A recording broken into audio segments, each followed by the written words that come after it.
días. Muchas gracias Elil, por la presentación y muchas gracias a todos los que se conectan al día de hoy y por la oportunidad de poder hablar un poquito.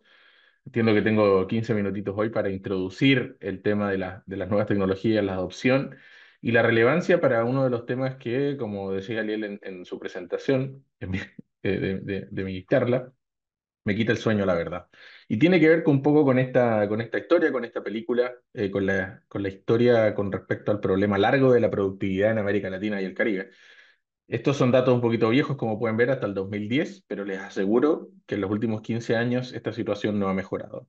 Y esto tiene que ver con la distancia a la que estamos en términos de productividad de los países más ricos del mundo, esto en puntuales comparaciones con Estados Unidos. Y básicamente lo que nos dice este gráfico es que si el año 60, si mantenemos la distancia que teníamos con Estados Unidos en el año 60, hoy en día estamos un 30% más abajo en términos relativos que lo que estábamos en Estados Unidos hace ya, me falla la matemática, 65 años aproximadamente. Durante ese periodo, y con aceleración desde los años 80, hemos visto cómo la región diverge con respecto al crecimiento de la productividad de los Estados Unidos. Mientras que en el mismo periodo, los países del este asiático han sido muy exitosos en cerrar esta brecha de la productividad. Y nos interesa porque finalmente la productividad es lo que determina el nivel de riqueza de los países en el largo plazo y por lo tanto la calidad de vida de nuestros ciudadanos en general. Necesitamos recursos para poder hacer un montón de cosas y esos recursos siempre vienen del crecimiento. Pero ¿de dónde viene este crecimiento de la productividad? Bueno, para hacerlo muy sencillo, podríamos separar en dos ingredientes principales. Uno es lo que llamamos en la economía la eficiencia asignativa, es decir, que una economía permita que los recursos, las personas, la inversión, se pueda mover fácilmente desde sectores o empresas menos productivas a sectores y empresas más productivas. ¿Cómo pasa eso? Bueno, en la medida en que existan menos distorsiones en la economía de nuestros países, más fácil va a ser para los capitales y para las personas, para el empleo, moverse desde sectores de baja productividad a sectores de alta productividad, de empresas de baja productividad a empresas de mayor productividad. Este rearreglo en el fondo de los recursos de la economía permite que la productividad agregada aumente y por lo tanto también aumente el ingreso per cápita de cada uno de los países. Y esta cuestión depende principalmente de lo que llamamos como el clima de negocios, el ambiente regulatorio en el cual operan las empresas. Lo malo que tiene esta fuente de crecimiento es que es más o menos estática. Una vez que uno ya soluciona muchos de los problemas y a veces problemas autoinfligidos que tienen nuestras economías, logra cierto nivel de productividad, pero ya no puedes hacer más redistribución de recursos desde baja a alta productividad, quedan más o menos estables. Y ahí lo que nos viene a importar entonces es cuánto del crecimiento de la productividad se produce entre firmas o entre sectores. Los famosos sectores que permanecen en la economía, las empresas que ya sea existen en la economía o son startups. Y básicamente la productividad va a aumentar en la medida en que estas empresas, estos sectores, puedan incorporar tecnología, puedan innovar para aumentar su propia productividad y de esa manera acarrear al resto del crecimiento de la productividad de la economía. Y por otro lado, tener empresas nuevas que ingresen a la economía que sean más productivas que el resto. Y por lo tanto, este es el flujo de aumento de la productividad. Mientras seamos capaces de poder incorporar nueva tecnología o de generar nuevas empresas que sean superiores en términos de desempeño al resto, vamos a mejorar el problema de la productividad. Y la adopción de tecnología es fundamental para poder, sobre todo, aumentar este mecanismo dinámico. Si uno tiene este ciclo virtuoso de incorporación de tecnología y de aumento de productividad, ese ciclo no va a terminar. Esa es una fuente permanente de aumento de la productividad. Hay un trabajo muy interesante de Comina y Mestieri del año 2018, donde ellos muestran la relevancia que tiene la adopción tecnológica para poder explicar las diferencias de productividad y de ingreso per cápita a nivel mundial. Y lo que ellos son capaces de mostrar es que, agarrando las tecnologías de los últimos 200 años, el 75% de la diferencia de riqueza en términos per cápita entre los países se debe a la diferencia en la intensidad de la adopción de tecnología. Lo que ellos también son capaces de mostrar en este ejercicio es que mientras a principios del siglo XIX había mucho más tiempo entre que una tecnología se inventaba, se empezaba a comercializar y llegaba a los países que estaban menos desarrollados, ha ido disminuyendo. El ferrocarril, por ejemplo, demoró 50, 70 años en llegar desde que comenzó a operar hasta que los países, por ejemplo, de América Latina podían llegar a tener a uno. Esa distancia con las nuevas tecnologías, ese tiempo, esa diferencia de tiempo ha venido disminuyendo y quizá el caso más o evidente hoy en día sea los LLM, los tipo Gemini, tipo ChatGPT, que salen el mismo día y están disponibles en todo el mundo. Pero lo que termina haciendo la diferencia no es cuánto tiempo pasa entre que aparece una tecnología y se empieza a incorporar en los países, sino que tiene que ver con la intensidad con que esa tecnología se usa. Es decir, en cuánto de mi producto, cuánto de mi producción, cuánto de mis actividades se hace utilizando tecnologías que son superiores en su desempeño. Eso termina siendo el principal determinante de la diferencia de productividad y riqueza entre los países artificial termina siendo entonces una nueva oportunidad para poder ir cerrando parte de esta brecha de productividad. Y acá les quiero mostrar por qué consideramos que esta última tecnología es más relevante para efectos de productividad que quizás otras que aparecieron a lo largo del siglo XXI. Bueno, en principio, la inteligencia artificial nos permite, al adoptar, al desarrollar aplicaciones que van a permitir que nuestros procesos sean más eficientes, subir un nivel de productividad. Es decir, tenía ciertas tareas que necesitaban, por ejemplo, mucho trabajo manual, puedo automatizar algunas de ellas, eso significa que voy a producir más con menos, ¿sí? Eso significa que voy a poder moverme un nivel hacia arriba en la productividad y es lo que este gráfico muy sencillo de la estrategia de inteligencia artificial de Francia está mostrando, que tenemos la línea celeste, que es lo que llaman el efecto transitorio, que es decir, el crecimiento de la productividad a un nivel más alto en la medida que empezamos a incorporar estas tecnologías basadas en inteligencia artificial que nos hacen más eficientes. Pero existe un segundo beneficio que es el efecto permanente y que es la posibilidad que nos da la inteligencia artificial de incorporarla como un nuevo insumo para la innovación, como un nuevo insumo para desarrollar nuevas tecnologías y nuevos productos. ¿Y qué pasa cuando automatizo parte de la generación de nuevos productos? Bueno, lo que tengo es que mi tasa de crecimiento de productividad, no el nivel, el crecimiento de la productividad se empieza a acelerar. Y eso genera una segunda ronda de efectos permanentes de crecimiento de la productividad de los países y que ahí creemos que existe un espacio importante para la política. Pero esto que les cuento, que seguramente han escuchado mucho respecto al potencial de la inteligencia artificial, no es evidente que en el súper corto plazo va a generar aquella promesa. ¿Y por qué? Bueno, hay economistas de Stanford principalmente han venido desarrollando la idea de que existe una curva J de la productividad, que tiene una forma de J, que hace que al inicio de la incorporación de la tecnología yo tenga que invertir no necesariamente en actividades que van a quedar reflejadas como inversión en mis cuentas o como gastos, sino que tiempo, recursos para poder reorganizar mis procesos, aprender a usar la nueva tecnología y encontrar la manera en que me va a entregar los mejores desempeños. Por lo tanto, en el corto plazo lo que uno debería ver es, al menos a nivel de desempeño, de output, de ventas, es una disminución en el desempeño para luego observar este crecimiento acelerado de la productividad. Hay una parte de todo este proceso que tiene que ver con ser capaces de invertir no solamente en la tecnología, sino que en el aprendizaje que necesito desarrollar para poder incorporarla de mejor manera en en las operaciones de una empresa. ¿Qué está pasando con la adopción de esta tecnología? Bueno, en general esto es como una de las nuevas tecnologías.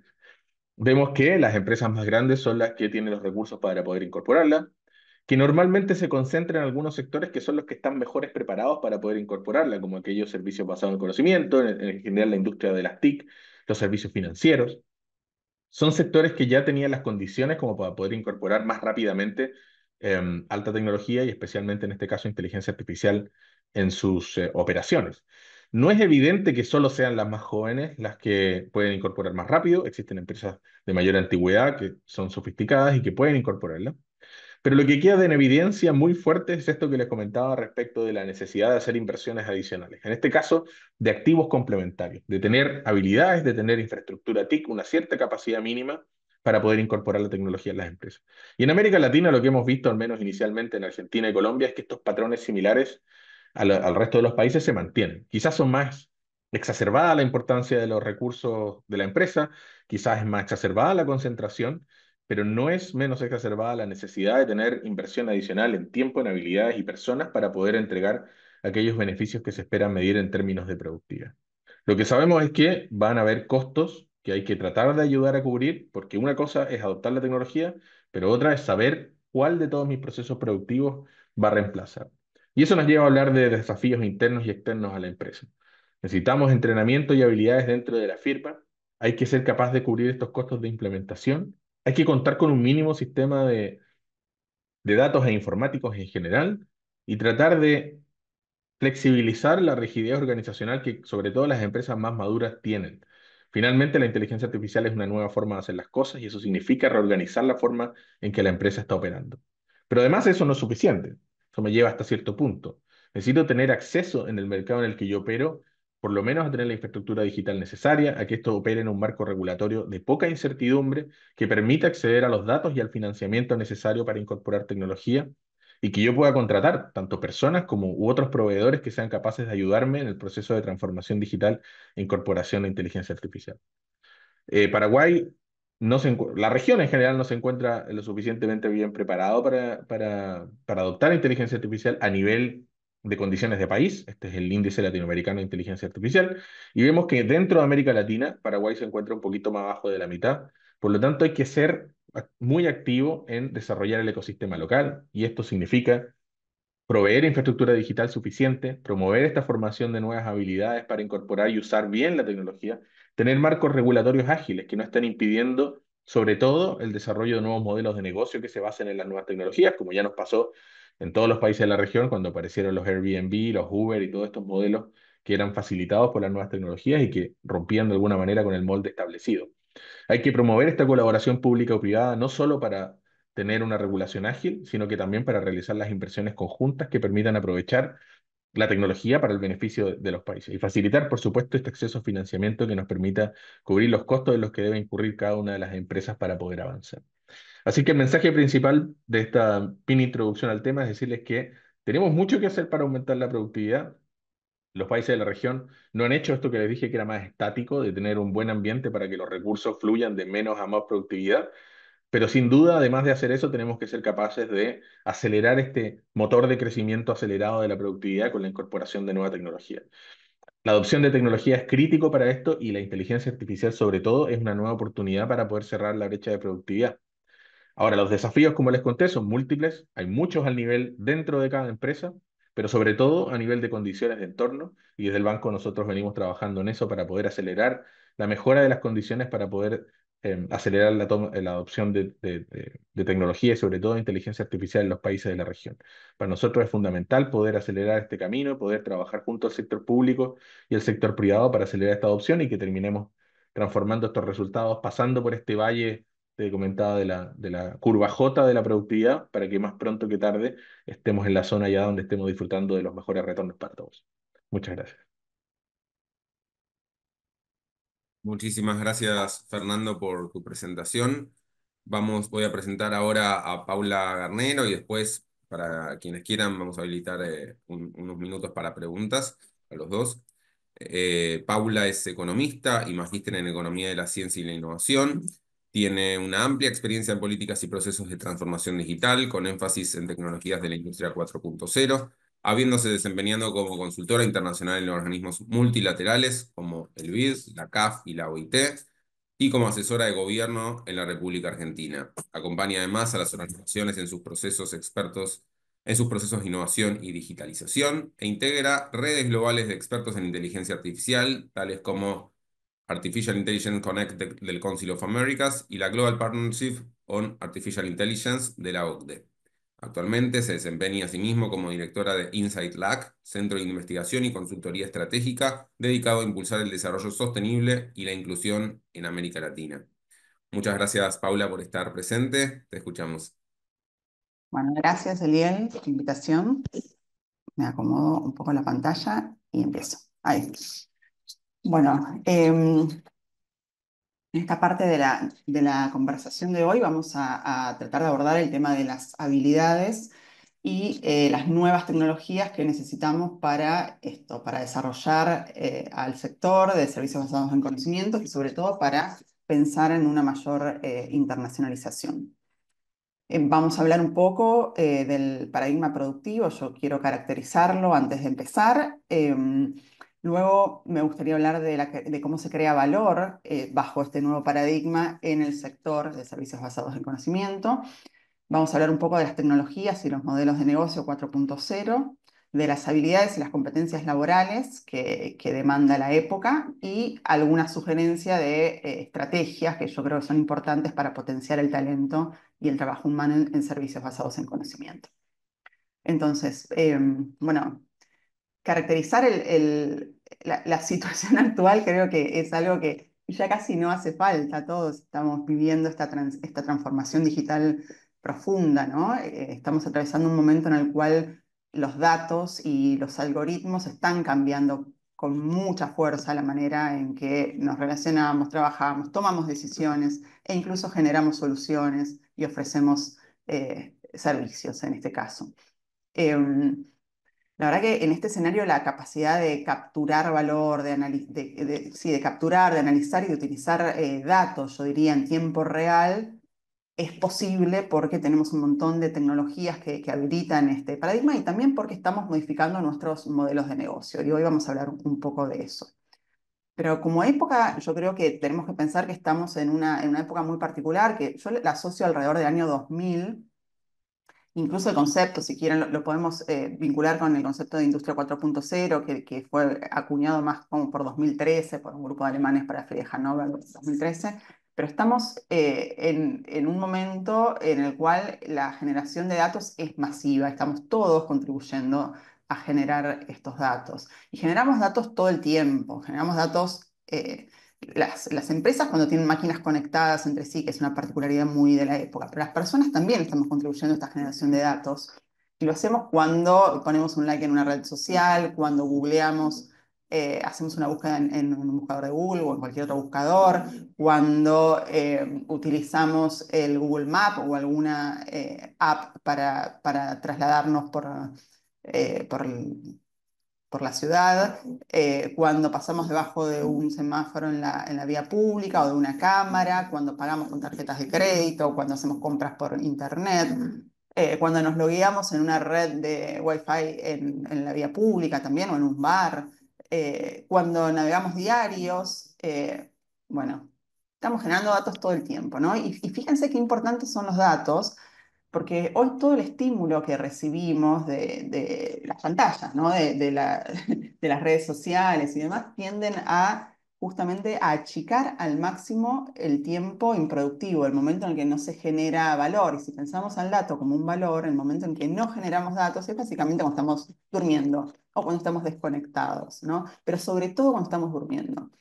Y digo esto entre comillas porque también hay gente que utiliza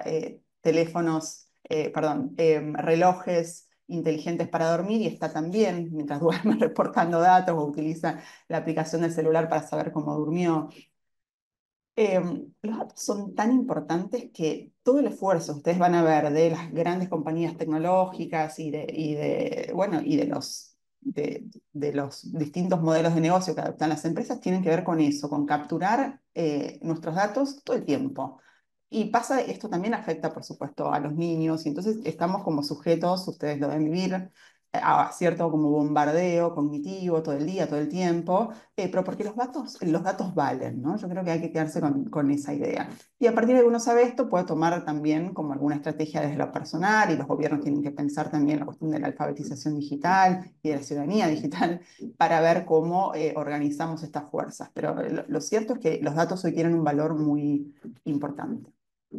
Y esto llevado al paradigma productivo, en la industria 4.0, en la industria, piensen en la industria manufacturera, pero lo novedoso fue darse cuenta de que un proceso cualquiera, un proceso industrial, pero también podría ser en el caso de los servicios, cuando pensamos cualquiera de nuestros procesos, teniendo la posibilidad hoy de conectarlo mediante Internet de las cosas, mediante sensores y demás, nosotros estamos incorporando en un proceso productivo datos. Y la incorporación de ese proceso tradicional, en un proceso tradicional, la incorporación de datos nos lleva a pensar en un proceso inteligente. Lo mismo para el caso de los servicios.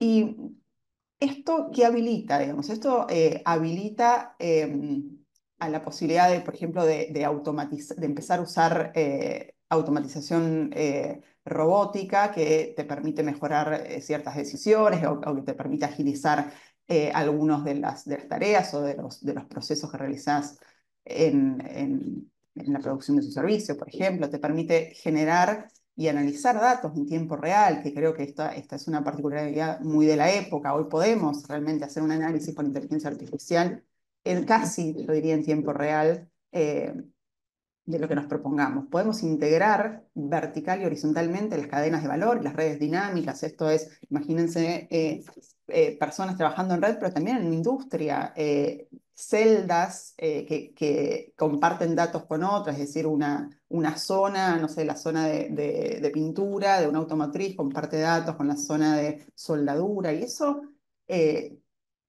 en términos de lo que comentaba Fernando, permite unos saltos de la productividad realmente muy importantes, muy grandes. Y sobre todo esto, permite descentralizar la toma de decisiones, es decir, se pueden incluso automatizar algunas decisiones.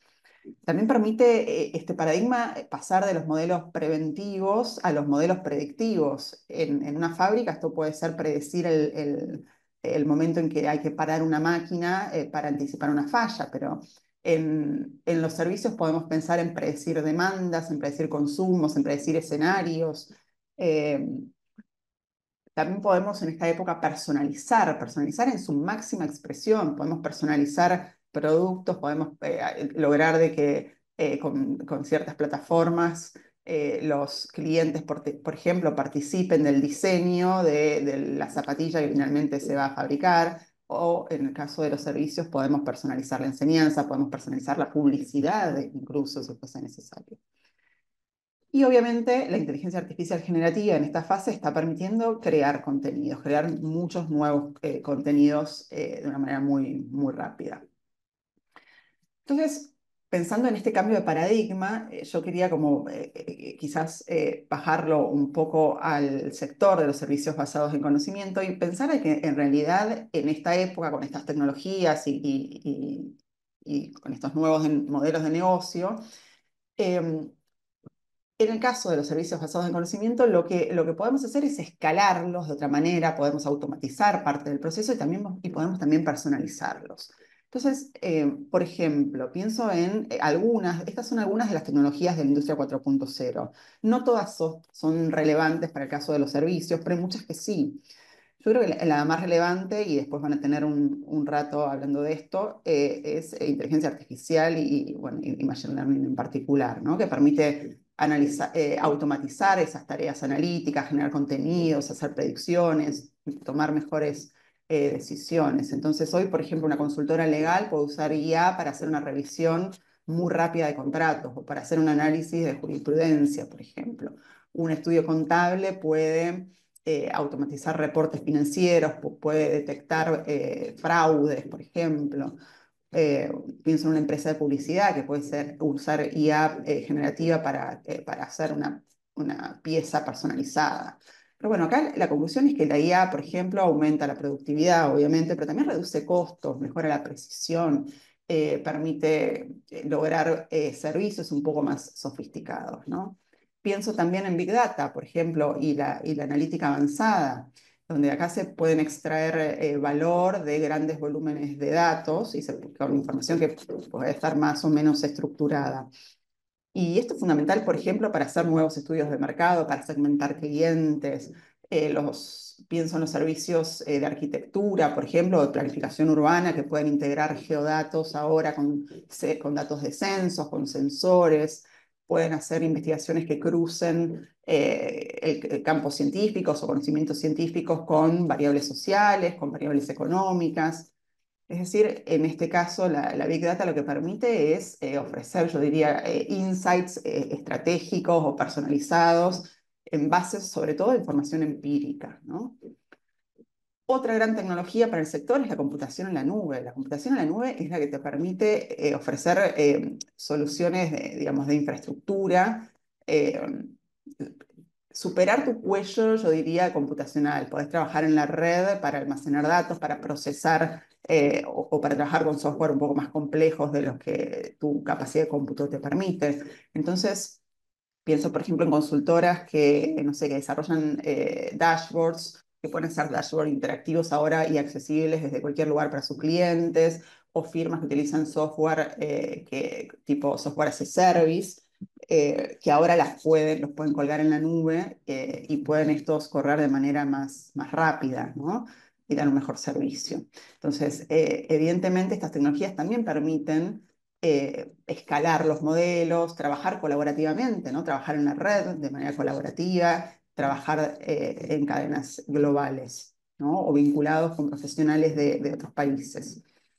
La automatización robótica también, bueno, en empresas que hacen BPO, que reducen tiempos operativos y que reducen muchos de los errores humanos también, o los estudios jurídicos, como yo decía, que pueden automatizar la parte más repetitiva, si quieren, de los litigios, por ejemplo.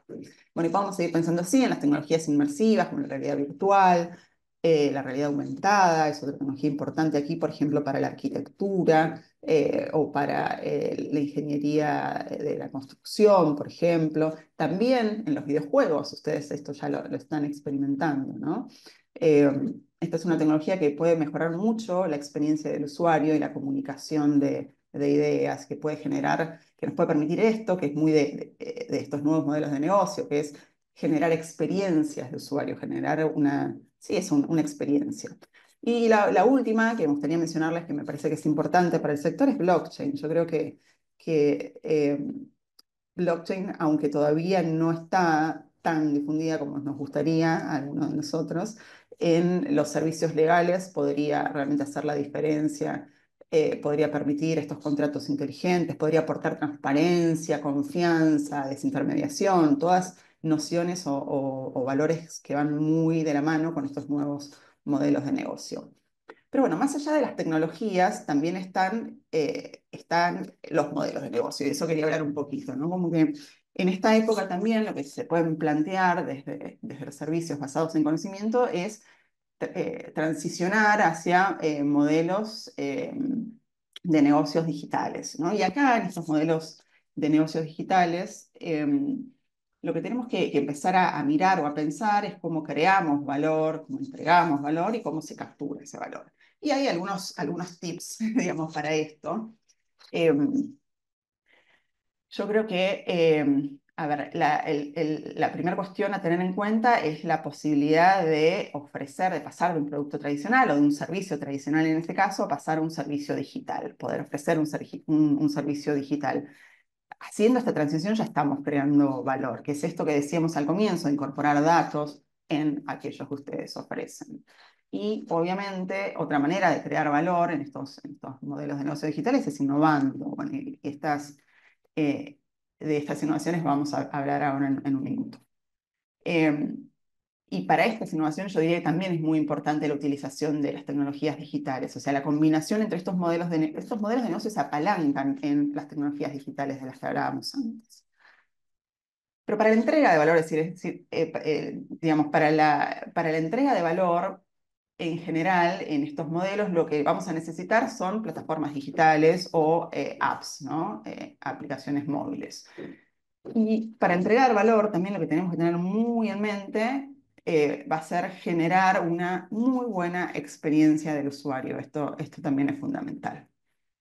Y vamos a hablar ahora de cómo se puede monetizar el valor y cómo se puede hacer, sí, hay como distintos modelos de monetización, que pueden ser suscripciones, licencias, ahora lo vemos, y sobre todo, esto no pierdan nunca de vista, la posibilidad de usar los datos y la analítica justamente para comprender mejor a mi cliente, digamos, y poder entonces innovar o darle algo personalizado que es parte del paradigma. Bien, entonces, como para bajarlo un poco más a tierra, ¿cómo generamos valor para estos clientes en un contexto digital? Bueno, lo primero es, para mí, tratar de conocer al cliente, ¿sí? Es poder ofrecerle exactamente lo que el cliente necesita. Y esto, digamos, ¿cómo se llega aquí? Bueno, se llega construyendo puentes. Es muy importante que ustedes puedan construir esos canales de comunicación con el cliente, que puedan incluso pensar en desintermediarse. Es decir, si hay algo que los separa a ustedes de poder comprender al cliente, en las cadenas, por ejemplo, en la industria esto se ve más claramente, ¿no? Ustedes tienen, no sé, un fabricante de autos que no llega generalmente al cliente final, sino que al cliente final se llega a través de una concesionaria. Bueno, las tendencias, los nuevos modelos de negocio son que las propias fabricantes de autos puedan vender directamente estos autos. Tesla hace eso. No hay un concesionario en el medio que intermedie entre el cliente y la fabricante. Y esto tiene que ver por el modelo de negocio, justamente. Se ofrece un auto conectado, un auto donde todo el tiempo la persona que lo utiliza está reportando en tiempo real información de por dónde se mueve, qué escucha, qué tipo de contenido se escucha mientras se desplaza y demás. Bueno, esa información es súper valiosa para la automotriz, en este caso para Tesla, porque eso le permite a la empresa pensar cuál va a ser el próximo modelo de auto que tenga que lanzar y también quiénes son sus consumidores, quiénes son sus clientes. Entonces, todo aquello que les permita a ustedes construir puentes con los clientes, incluso si eso implica tener que sacar de encima algún intermediario, yo creo que es algo que va a agregar mucho valor en esta época. La otra cuestión tiene que ver con la personalización y la innovación, que en esta época donde ya dejamos ese modelo lineal de producción, es decir, piensen que antes de tener tantos datos, la manera de pensar los procesos productivos era, bueno, primero se diseñaba, luego se producía de la manera más eficiente, con pocos recursos, se trataba de buscar escala en la producción y luego se veía quién se vendía, ¿no? Se trataba de vender.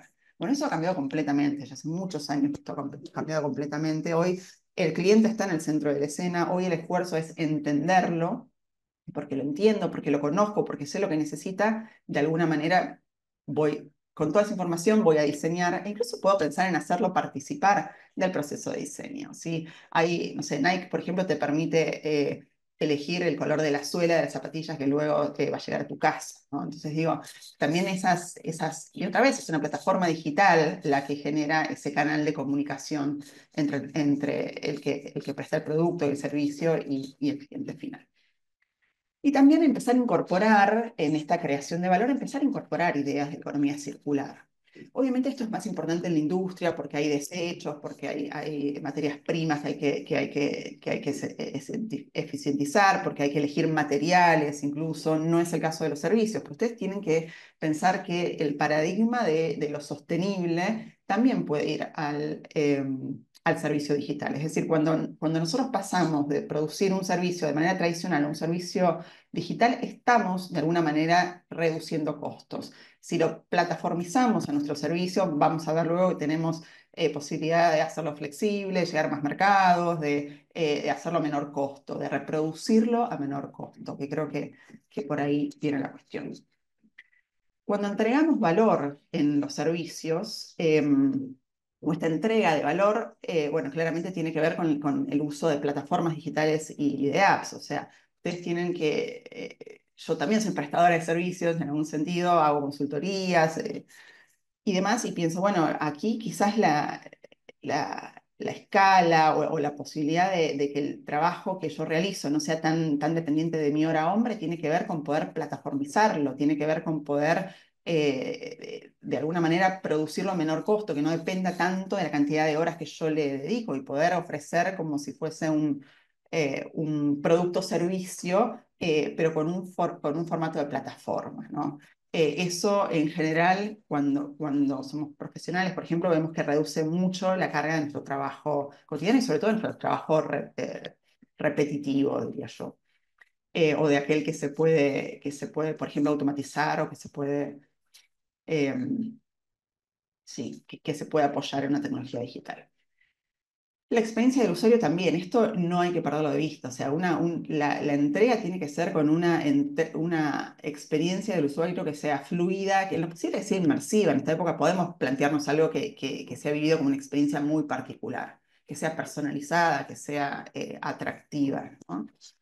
Em, Cuando pienso en la captura de valor, es decir, cómo podemos obtener los beneficios económicos a partir de haber prestado este servicio, de haber pensado este servicio de una manera distinta, bueno, acá los métodos en general son las suscripciones, porque se entrega como una plataforma, como una app, el producto o el servicio, estamos pensando en eso, en cobrar suscripciones o en quizás monetizar mediante publicidad en línea, e incluso para los que digamos, producían bienes, los que hacían producción de productos en el sentido de industria, por ahí, pasar para una persona que vende algo, por ejemplo, o que fabrica algo, pasar a un marketplace también le puede significar una manera de monetizarse, digamos, bajo este nuevo paradigma.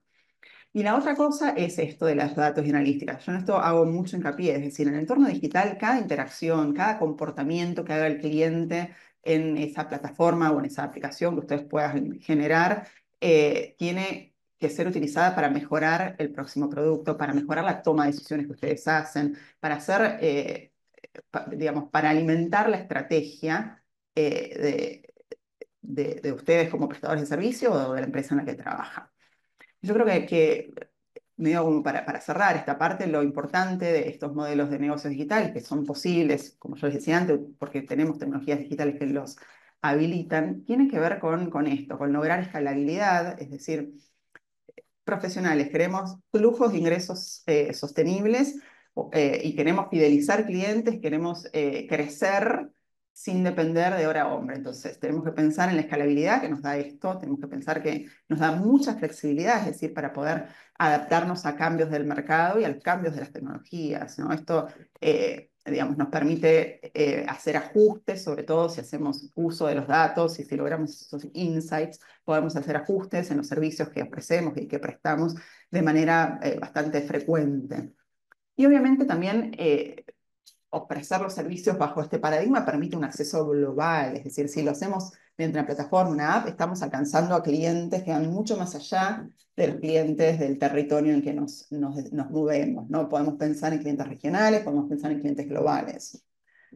Y el otro beneficio de esto son los costos reducidos, ¿no? O sea, los costos operativos bajan muchísimo porque hay mucha tarea que se estandariza también y que se estandariza sobre todo con inteligencia artificial o con... hay costos que se reducen mucho en comparación a los modelos tradicionales. Y como decía antes, datos de insight siempre para innovar y para tomar decisiones. Bien, entonces, si yo tuviese hoy que decir dónde está el valor en los servicios basados en conocimiento, yo creo que hoy está en lo que la tecnología no puede hacer sola, ¿no? O sea, lo que ustedes pueden agregar aquí es aquello que la tecnología hoy no puede hacer. No hay que pelearse nunca con la tecnología. La tecnología es muy útil, tiene una herramienta sobre la que nos tenemos que apoyar, pero nosotros podemos hacer algo más, es decir, todo aquello que implique, pienso, imaginar, por ejemplo, imaginar, empatizar, adaptarse, tomar decisiones humanizadas, digamos, son campos donde las personas tenemos mucho valor para agregar. Entonces, yo creo que hoy, en este nuevo paradigma, para tirar algunas, pero me parece que mucho del valor reside en la capacidad de resolver problemas complejos con creatividad y con impacto. Y acá les doy un ejemplo. La IA puede, por ejemplo, ejecutar alguna orden, puede hacer alguna tarea de manera automatizada, pero todavía no puede comprender como ustedes pueden el contexto ni ser empática con el contexto. Entonces, yo creo que acá poder diseñar soluciones adaptadas al contexto es un valor importante, ¿sí?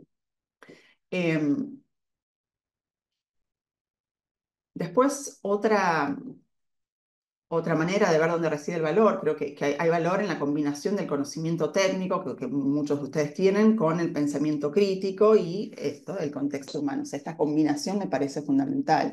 Y acá es donde juega un poco el concepto, ustedes lo habrán escuchado mencionar varias veces, de la interdisciplinariedad. Acá, para lograr esta combinación de conocimiento técnico, pensamiento crítico, contexto, necesitamos trabajar con equipos diversos, necesitamos poder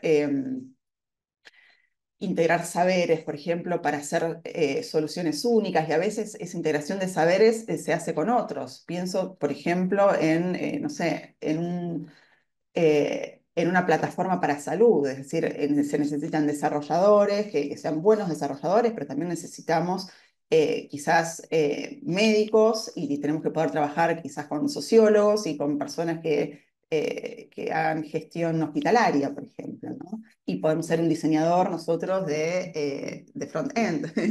Entonces, digo, esa interdisciplinariedad vale mucho en esta época.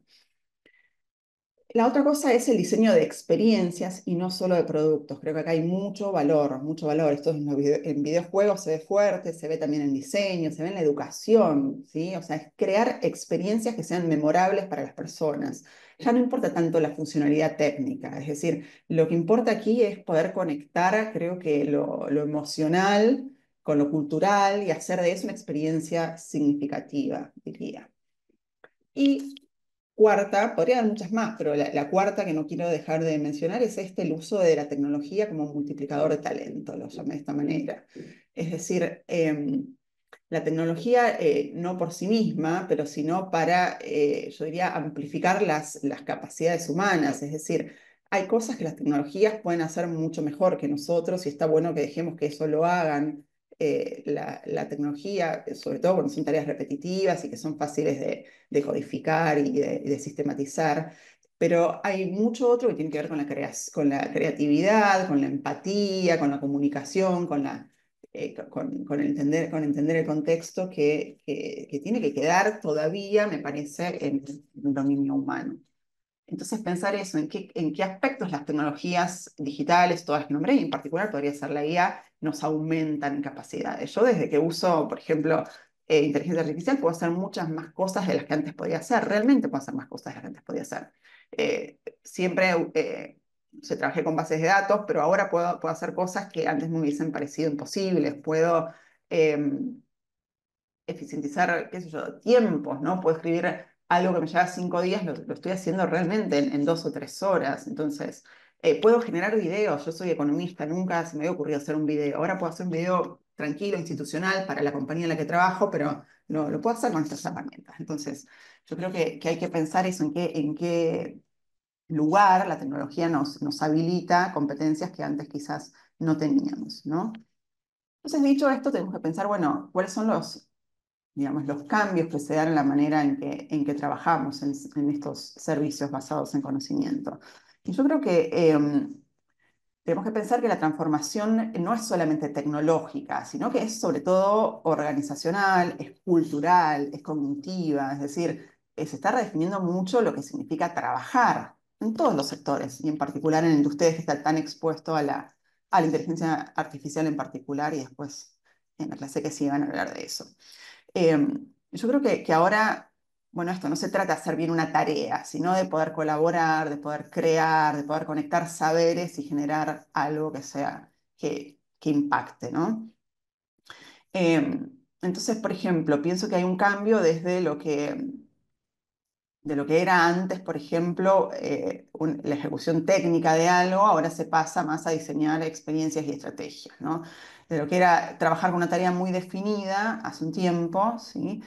Ahora tenemos que pasar a poder resolver problemas complejos, ¿no? O sea, ya no te piden que hagas una sola cosa, sino el desafío es, la cosa esa la puede hacer la máquina, lo que vos tenés que aportar es, bueno, ¿cómo soluciona este problema que aparece por primera vez, ¿no? Porque estas tecnologías en general son buenas para desenvolverse en el campo de lo conocido, es decir, son buenas porque han sido entrenadas con datos dentro de los parámetros que conocemos, pero cuando el problema supera eso, bueno, ahí se requiere en general mucho talento humano, ¿no? Y también en esto que decía al comienzo, de que ya salimos de esa especialización, si quieren, más vertical, digamos, y pasamos a trabajar multidisciplinariamente. Y pasamos a trabajar también de manera colaborativa y en red, ¿no? Que esto es fundamental, poder trabajar de manera colaborativa y en red. Entonces, ¿cómo podemos prepararnos para esto? Yo creo que lo primero es desarrollando competencias, yo digo de orden superior, pero que vienen a ser muy humanas, ¿no? Que es la empatía, la humanización, o sea, meterle empatía a todos, ser lo más humanos posible, que cuando nos miremos al espejo no estemos trabajando como un robot. Si nosotros seguimos trabajando como un robot dentro del campo de lo conocido y haciendo cosas de manera repetitiva y con poca originalidad y con poca empatía y demás, bueno, si trabajamos así, claramente la máquina nos va a reemplazar, ¿no? Entonces yo creo que acá el desafío es integrar los conocimientos técnicos con la sensibilidad humana. La otra cuestión, me parece importante, es poder ir adoptando una mentalidad de aprendizaje continuo. Es decir, las tecnologías cambian rápidamente, los modelos de negocios también van a ir cambiando, las demandas sociales y los mercados a los que queremos atender también van a ir cambiando. Entonces tenemos que pensar en una situación de upskilling y de reskilling permanente, diría yo, ¿no? O sea, no negarnos a esto, estar todo el tiempo pensando qué es lo nuevo que tengo que aprender. Lo otro es trabajar colaborativamente con las tecnologías, es decir, pensar en qué las tecnologías me pueden aumentar, qué cosa más puedo hacer a partir del uso de estas tecnologías y aprender a usarlas, poder eso, trabajar con ellas. Y luego, esto de poder trabajar con otras personas, con equipos de otros países, con personas de otras disciplinas y demás. Eso es algo que me parece que es fundamental y que hace también a la habilidad de liderar y sí, sobre todo es importante, me parece, poder desarrollar habilidades de poder liderar equipos incluso multidisciplinarios. Entonces, aquí estuve pensando un poco estrategias para potenciar a los servicios basados en conocimiento, pero teniendo en cuenta un poco el diagnóstico de la región, ¿no? Nosotros decimos que en la región, en la pandemia, estos servicios, la exportación de estos servicios ha crecido muchísimo y es cierto, y hay datos que dan cuenta de ello, pero también sabemos de que seguimos siendo una región de que exporta servicios de baja complejidad, ¿no? O de escasa, yo diría, escasa sofisticación. O sea, con tareas, con muchas tareas de back office, de soporte técnico, tareas básicas dentro de lo que son, sí, de codificación de código, pero básicas, ¿no? Entonces, lo que nosotros tenemos que tratar de hacer es pensar una estrategia que nos lleve a, digamos, a servicios que distinto a estos no estén tan expuestos a la automatización o a la IA. Y entonces, yo creo que acá hay que pensar en nichos que agreguen un poco más de valor. Y para eso se me ocurre que tenemos que reorientar el desarrollo de talentos hacia segmentos, en principio, que no estén tan expuestos a la inteligencia artificial, por llamarlo de alguna manera, pero en general a las tecnologías que puedan reemplazarnos. Y para eso, ¿qué deberíamos hacer? Lo primero es fomentar habilidades complejas, o sea, no rutinarias. Esto es pensamiento crítico, creatividad, resolución de problemas complejos, liderazgo, ¿sí? Diseño estratégico. O sea, son todas habilidades que son difíciles que las máquinas puedan hacer en el corto plazo. Es muy difícil que esto lo puedan hacer. Entonces es acá donde nosotros tenemos oportunidad realmente de hacer la diferencia, ¿no? Eh, y para esto probablemente haya que pensar en rutas, los gobiernos van a tener que pensar y las empresas también de upskilling específicas para poder escalar en esas cadenas de valor. Exactamente qué es lo que tenemos que pensar, en qué nicho podemos ubicarnos para que las máquinas no nos reemplacen, ¿no? Y la otra cuestión es empezar a impulsar esos perfiles híbridos, o sea, que tengan mucho conocimiento de lo tecnológico, pero con un gran componente humanístico. O sea, ya hoy no basta para mí con programar, o sea, hay que ir a servicios un poco más sofisticados, que combinen, yo diría, habilidades técnicas con conocimientos de cierta industria, por ejemplo, con conocimientos de un sector en particular, con conocimientos de comunicación. Y pensar siempre en un diseño, ¿para qué digo? Para dar un diseño, como decía antes, centrado en el usuario, ¿no? O sea, para poder ofrecer algo que haga a la diferencia. Entonces, acá yo creo que también desde las políticas públicas tenemos que pensar en que va a haber capacidades que se tienen que, yo creo que sembrar de manera transversal en un montón de disciplinas. Es decir, tenemos que ir, por ejemplo, en el caso de la IA, a generar capacidades transversales en todas las disciplinas. Es decir, el que estudia medicina debiera poder saber utilizar inteligencia artificial, el que hace agronomía, el que desarrolla un servicio profesional. Es decir, hay tecnologías que ya deben tratarse así de manera transversal, ¿no? Esto sobre todo para que se puedan usar bien y para que podamos comprender cómo funcionan y poder gobernarlas, y no que ellas nos gobiernen a nosotros, ¿no? Y lo otro que me parece muy importante es esta cuestión de poder fomentar una capacidad emprendedora, es decir, eso tampoco lo tenemos que perder, es decir, pasar de ser proveedores, en este caso, de tareas, eh, qué sé yo, de poder diseñar una tarea muy sencilla, hacer una solución completa, una solución que permita, qué sé yo, exportar, por ejemplo, propiedad intelectual, ¿no? O sea, pensemos en videojuegos, en software, en contenido digital para, qué sé yo, para auditorías de manera regional, por ejemplo. Podemos pensar incluso en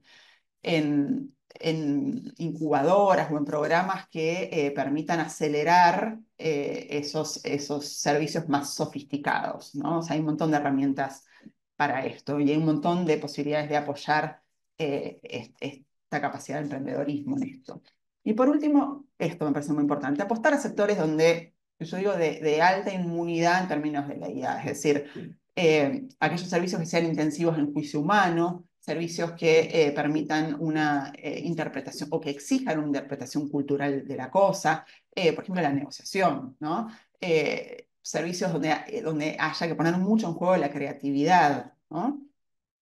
Entonces yo creo que acá hay que hacer un esfuerzo de identificar cuáles son esos sectores estratégicos y orientar las políticas de formación y también los incentivos para exportarlos hacia este tipo de sectores, ¿no? Entonces, yo creo que si estas tecnologías en los próximos años siguen avanzando o si la IA tarde o temprano puede hacer, digamos, va a terminar haciendo nuestro trabajo, está bien que eso ocurra porque evidentemente podemos pensar en que como región vamos a tener un salto lindo de productividad, pero hay que apuntar justamente a estos espacios que nos quedan para aportar valor desde el humano, ¿no? Donde las máquinas no van a poder participar todavía o esas cosas que las máquinas hoy todavía no pueden imaginar. Bien, muchas gracias. No sé si hay consultas ahora o si las consultas las hacemos al final.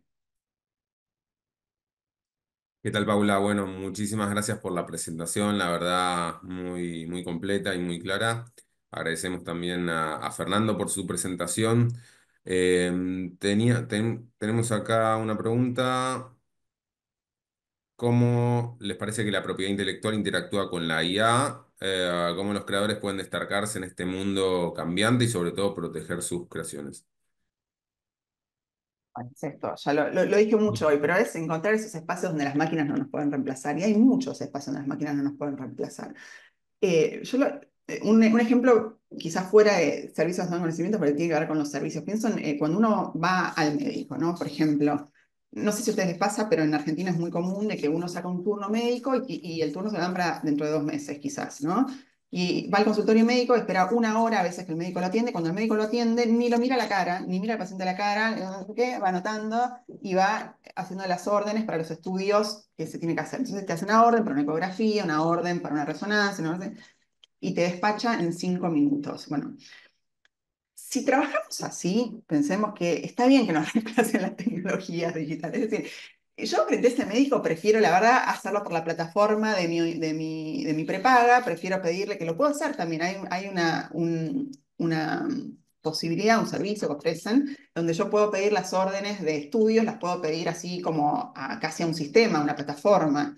Y si lo hago así es porque la consulta o porque ese médico que me prestó el servicio de esa manera, la verdad que no empatizó conmigo, no miró la cara, no me tocó el abdomen, no, digo, para ese tipo de servicio, quizás, o esa manera de prestar el servicio, si lo hacemos con tan poca empatía, con tan poco de personas, pensemos bueno, que yo no sé si merecemos ser reemplazados por los robots, pero vamos a ser reemplazados por los robots. Entonces, la diferencia la hace aquel que puede agregar algo más. Y lo que hoy podemos agregar es esto, es ponernos en el lugar del otro, es mirarlo a la cara, es entender cuál es su situación particular y trabajar en las cosas más particulares. Lo que es generalizable, se cría como un código y eso los sistemas lo van a poder prestar sin ningún problema. Entonces, siempre lo que tenemos que pensar es, yo como persona, ¿dónde agrego, digamos, cómo puedo hacer la diferencia?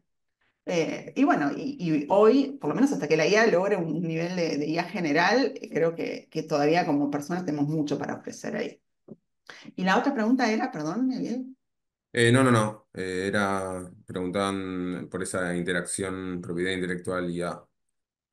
Eh, y dice cómo los creadores pueden destacarse en este mundo cambiante. Eso es. Sí.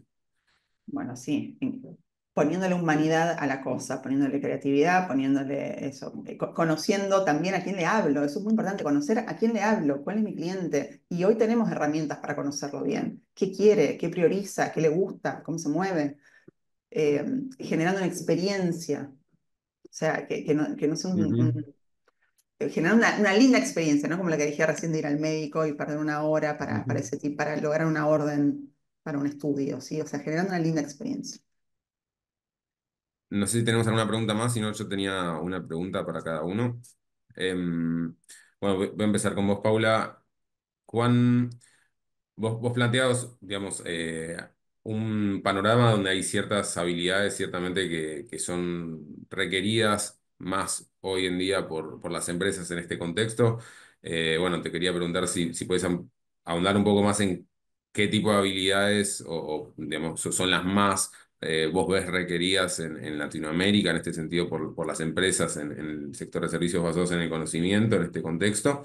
Y bueno, y en el mismo sentido, no sé si hablar de avanzado, pero digo, cuán avanzado no ves en general a Latinoamérica en el aprovechamiento de estas nuevas tecnologías, o si querés, no sé si, no tiene que ser necesariamente Paraguay, digamos, algún país de la de región o los países de la región en general. Ok. Bueno, en Paraguay hicimos un estudio con el Banco Interamericano de Desarrollo que estaba Mm. orientado a poder identificar cómo venía el proceso de adopción de tecnologías digitales en las industrias, en el mundo industrial, digamos, no eran servicios basados en conocimiento, pero ahí tenemos algunas pistas de esto, ¿no? Bien. Eh, la primera pista para mí es que se vienen incorporando muchas de estas tecnologías a un ritmo bastante acelerado, sobre todo en la pandemia, la aceleración fue real. Y lo que, a la raíz de la incorporación de estas tecnologías, lo que las empresas valoran, fíjense, y en la pandemia creo que esto quedó muy al descubierto, son las habilidades sociales. Otra vez, o sea, son, por supuesto, también las habilidades en STEM, sí, son valoradas, pero no tanto como las habilidades sociales. Es decir, que una persona pueda autoorganizarse, ¿sí? Que una persona pueda comunicarse adecuadamente, que pueda trabajar en un equipo con gente que está en distintos lugares del mundo, con distintos, incluso que pueda organizarse para trabajar con distinto uso horario, fundamental. Que pueda entender el lenguaje de alguien que es de otra disciplina. ¿Sí? Son todas habilidades sociales. La creatividad, el pensamiento crítico también, que puedan darse cuenta cuando la máquina se equivoca, porque las máquinas todavía hoy se equivocan, cometen errores, ¿no? eh, las habilidades sociales siguen siendo las más valoradas. Y después sí, las habilidades cognitivas y técnicas específicas, por ejemplo, en relación al uso de ciertas tecnologías. En Paraguay lo que vimos es que hay una gran dispersión de las plataformas digitales, como que las plataformas digitales realmente se impusieron, la nube se impuso fuerte también. Y bueno, entonces cuando le preguntamos sobre habilidades técnicas, te dicen, bueno, gente que sepa trabajar en la nube, gente que sepa eh, codear básico, gente que sepa. También ciberseguridad es una preocupación grande, o sea, pedían perfiles en ciberseguridad también. Sí, creo que hay que buscarlos por ahí, pero como yo al comienzo de esta charla mencioné cuáles para mí de dentro de las tecnologías de industria 4.0 son las más importantes para el sector de los servicios basados en conocimiento, entonces creo que las habilidades técnicas tienen que ir por ahí, por poder manejar un poquito de, o sea, o entender un poco lo que implica la inteligencia artificial, lo que implican las plataformas, lo que implican blockchain, básicamente esas. Y también algo de realidad aumentada y simulación, ¿no? Y analítica de datos. Está bueno porque uno muchas veces piensa solamente en habilidades que tienen que ver, digamos, habilidades duras, pero está bueno resaltar que, bueno, como mencionas, las habilidades blandas también son en ese sentido fundamentales. Tenía una pregunta para Fernando Vargas, no sé si tenemos unos minutos, si querés repasar como fue un poco rápido la parte de los desafíos internos y externos que mencionabas. No sé si con la presentación o quería preguntarte un poco si podías andar un poco en cuáles son los desafíos y cómo aprovecharlos. Gracias, Daniel. Un poquito de la pregunta respecto a los temas de propiedad intelectual y Dale. para ejemplificar uno de los ejemplos perdón, uno de los obstáculos que es externo, que es precisamente el ambiente regulatorio. Hasta hace muy poco, si no me equivoco, hace unos días, en Estados Unidos se definió que los... ¿Dónde estaba? Ah, con respecto a los temas de protección de derechos de autor. En Estados Unidos por lo menos se ha definido que los outputs de los modelos multimodales no son protegibles como derecho de autor. Y en la práctica, de alguna manera se está diciendo, mira, promptear, traduciendo mal y rápido, no parece ser una actividad lo suficientemente creativa a efectos de la Oficina de Propiedad Intelectual, perdón, de Derecho de Autor de Estados Unidos. y por lo tanto va a haber mucho más imágenes, por acotarlo a ese ámbito, que no va a estar protegido, va a estar disponible para hacer uso de manera gratuita de todas aquellas que estén, digamos, disponibles flotando por la web, que ya son millones y millones. Esto tiene, creo, dos implicaciones importantes. Una, que me parece que no se reconoce que igual en el prompt y en las sucesivas iteraciones de un prompt hay creatividad, si bien no hay técnica, hay creatividad de quien está haciendo el prompt. Alguien queda contento cuando termina después de iterar con un producto.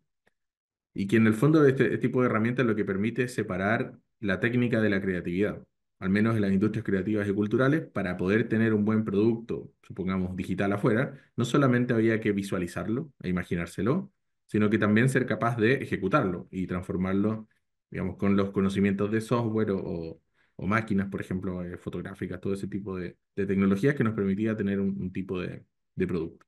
Ahora, en principio, si yo tengo la imaginación y tengo el tiempo de poder interactuar con un modelo, debería poder traspasar más rápidamente mi imaginación sin aprender una técnica. Y eso en el largo plazo lo que va a hacer es que va a haber más competencia, si usted quiere, más oferta en el mundo de los productos digitales, porque más gente va a poder poner su creatividad a disposición de un producto digital sin tener que pasar por el costo que significa aprender una técnica. Em, pero lo segundo, como digo, es que va a ser más difícil profitar de eso porque si no está protegido por derechos de autor, en principio una vez que ya está disponible, cualquiera puede hacer libre uso de eso, y eso va a terminar afectando también la posibilidad de tomar este camino como una posibilidad de generación de ingresos para un porcentaje importante de la población que puede entrar. Igual esto, que se haya decidido en Estados Unidos no significa que va a ser igual en todo el mundo, pero evidentemente es un tema en el cual requiere una discusión porque en la práctica uno podría decir, bueno, esto es como todos los avances que hubo en software para poder sacar mejores fotografías con el autoenfoque y con mejores filtros de luz y de alguna manera que fueron separando a aquellas personas que podían tomar fotografías muy buenas con cámaras mucho más antiguas de aquellas que lo estuvieron haciendo con aquellas que ya tenían incorporadas en el fondo algunos elementos de machine learning y de inteligencia artificial en los dispositivos. Esa es una discusión que se tiene que saldar y esta es una de las condiciones de entorno que nos termina ayudando a definir qué tan lejos puede llegar la inteligencia artificial a impactar efectivamente la economía y la calidad de vida de todos nosotros. Y para efectos internos quizá puedo ejemplificar con cosas más bien más rupestres para que nos hagamos una idea. Cuando en general, yo hablo de inteligencia artificial, le estoy yendo no solamente a los LLM, que quizás son la aplicación más visible en este momento, pero tenemos tecnologías de inteligencia artificial que han estado disponibles hace mucho tiempo y nos han permitido, por ejemplo, mejorar la predicción de ciertos fenómenos. Pero la incorporación de la inteligencia artificial solo nos puede llevar hasta cierto punto. Yo necesito hacer otras cosas más para que los resultados de la inteligencia artificial se terminen reflejando en una realidad de mercado. Por ejemplo, en un sistema de detección de incendios forestales. Algunas regiones son muy proclives a ese tipo de incendios, sobre todo en épocas secas y de verano, de mucho sol, ¿no? Mucho calor. Yo podría implementar un sistema con la última tecnología de predicción en tiempo real de cualquier brote de incendio. Y sería un éxito desde el punto de vista de lo que puede hacer la inteligencia artificial, entregar mejor información de mejor calidad de manera oportuna. Pero si yo no tengo un sistema en el cual existe una acción gatillada por esa alerta, voy a terminar teniendo la misma cantidad de incendios de antes. Yo tengo que tener una patrulla, digamos, de gente que esté preparada para en el momento en que aparece una alerta de este tipo, ir a actuar de manera oportuna también. Y muchas de esas cosas, al menos por ahora, no son eh, tercerizables ni eh, solucionables solo con inteligencia artificial. Lo mismo si tenemos inteligencia artificial ya más sofisticada, incorporada, como les decía en mi presentación, en la innovación y en la generación de nuevos productos. Hablemos de AlphaFold, el modelo de Google, de DeepMind de Google, que permite predecir cómo se van las estructuras de las proteínas una vez que uno tiene la cadena de aminoácidos. Eso es un paso fundamental para poder generar candidatos a nuevos fármacos. Y eso significa que voy a tener muchos nuevos candidatos a fármacos en un futuro no muy lejano. Ahora, si yo no tengo todo lo que hay que hacer después de tener un buen candidato de maquinaria, de equipos, de poder hacer test de pruebas clínicas, toda la parte de las pruebas físicas que hay que hacer para poder transformar esas ideas candidatas en un nuevo producto que pueda llegar a tener un impacto en el mercado, voy a quedarme con el beneficio potencial, pero no con el beneficio real. Y eso genera entonces que las necesidades de poder incorporar tecnología como esta dentro de la empresa van más allá de lo, bueno, lo hemos conversado hoy también, de poder utilizar bien los modelos y conocer mucho de ciencia de datos. Necesito también ingeniería y gestión para poder saber hasta qué punto me va a servir esta tecnología y cómo dialoga esa tecnología con el resto de las operaciones de una empresa. Cómo la puedo incorporar para que esto sea lo más fluido posible y me permita tener las ganancias productivas que se necesitan? ¿Y cuánta inversión adicional más tengo que hacer? Y si voy a tener acceso entonces al mercado para poder cubrir los costos que significa esta tecnología. A qué proceso productivo que yo ya venía haciendo me reemplaza, por ejemplo, me permite reemplazar la inteligencia artificial? ¿Vale la pena en el corto plazo cubrir esos procesos productivos? Hablemos de maquinaria. ¿Tengo yo, por ejemplo, el servicio técnico para poder reemplazar, por ejemplo, un proceso productivo por algo que esté basado en inteligencia artificial, que va a ser una caja negra para mí y no voy a saber cómo operar? Todo ese mini batería de problemas, en el fondo lo que hace es generar más costos a la adopción en el corto plazo. Y algunos de esos deben ser resueltos a nivel de la firma, a nivel de la empresa. Cada empresa tiene que pensar su organización y pensar cuál es la mejor manera sacar partido de la tecnología. Pero otros también depende de la política pública y ver cómo uno deja a disposición en el ecosistema todos esos potenciales ingredientes que voy a necesitar en el camino de la transformación de la empresa para poder incorporar tecnología de mejor manera. Entonces, no fui tan profundo porque son muchos aspectos, pero creo haber sido un poquito más concreto con ejemplos de los desafíos ya más prácticos que significan de poder incorporar, al menos el caso de inteligencia artificial, en las operaciones de una empresa. Muchísimas gracias, Fernando. Bueno, me gustaría seguir la discusión, pero bueno, por un tema de tiempos tenemos que pasar a la próxima presentación. Pero bueno, la verdad que muy claro ambos, así que les agradezco muchísimo por estar aquí. Dicho esto, entonces voy a pasar a presentar a Nicolás Madueri. Nicolás es especialista en el diseño de estrategias para proyectos de la industria musical, mediados por nuevas tecnologías. Centra su enfoque en general en lo que es el desarrollo de comunidades, herramientas y procesos para construir ecosistemas musicales y culturales diversos y actualizados. Tiene amplia experiencia que abarca desde el trabajo con artistas en su propio sello discográfico y en la distribuidora digital Dito Music, hasta su rol en lo que hace la empresa de entretenimiento y tecnología Enigma. Ha contribuido además al desarrollo de espacios educativos, investigaciones y políticas públicas con organizaciones de renombre como UNESCO, el British Council y el Ministerio de Cultura de Argentina, entre otras.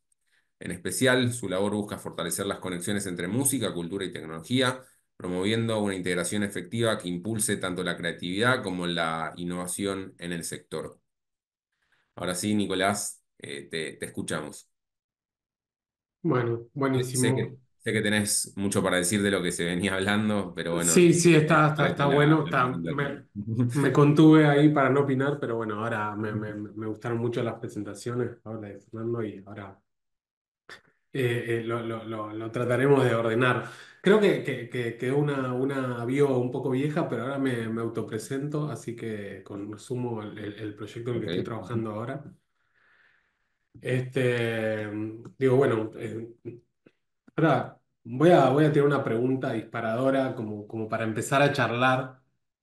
Mi enfoque, como hablabas, está más especial en música y en industrias culturales, creativas.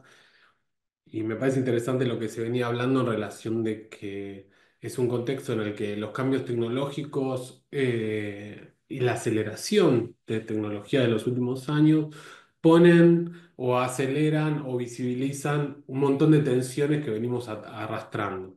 En sí, digo, como van a ver, por un lado mi enfoque va a estar basado en el sector más cultural, y por otro lado voy a pedir algo que puede ser medio molesto o no, pero para comprobar que no sean todos bots, si alguno quiere prender la cámara, también me sirve y me gusta, porque también veo la cara, si dicen este argentino está diciendo una boludez o no, y conectamos ahí humanamente, ahí como decíamos, ¿no? Así que si alguno, aunque sea un ratito, prende la cámara, me sirve y también los veo. Pero no, traigo esta pregunta, que es la pregunta que nos estuvimos haciendo un poco en Futurex el último tiempo y que responde a la última publicación que hicimos, que hoy voy a hablar un poco de eso, ¿no? ¿Qué efectos, oportunidades, desafíos tiene el uso de la inteligencia artificial generativa en el ecosistema cultural y creativo de Latinoamérica?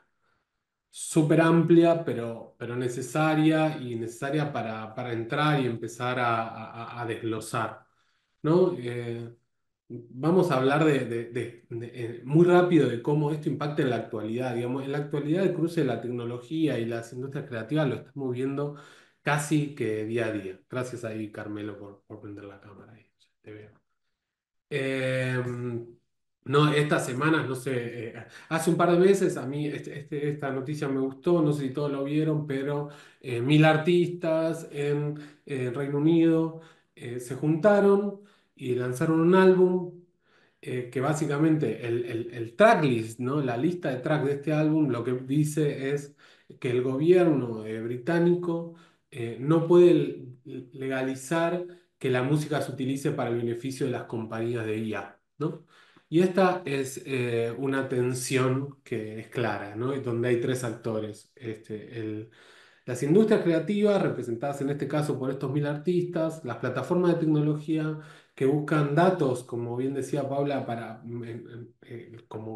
como insumo fundamental de la tecnología para alimentar su herramienta, y el Estado como un supuesto no regulador, en el caso en algunos lugares donde las regulaciones están más avanzadas, como en Reino Unido, o en realidad la legislación. ¿No? Y es interesante porque el recurso, ¿no? Este es un álbum que está en Spotify. Cada uno de los tracks es un micrófono puesto en un estudio con silencio. Y básicamente la representación es, esto va a pasar si el gobierno británico le da el acceso a toda nuestra música a las plataformas tecnológicas, ¿no? Como una distopía así, Black Mirroriana, de que donde efectivamente no va a haber más músicos y todo va a estar hecho por máquinas. Que es muy discutible por lo que un poco se venía hablando, ¿no? Que efectivamente no sé si vamos a conectar musicalmente solo con robots. Después, más en la literatura, ¿no? Creo que muchos hemos visto, y por favor, ahí también invito a que pongan en el chat si digo algo que no se entiende o que quizás, o que tiene una opinión opuesta, todo lo que sea debate me súper interesa. Así que invitados ahí al chat. Ahora no sé dónde lo tengo, pero ahora lo voy a buscar.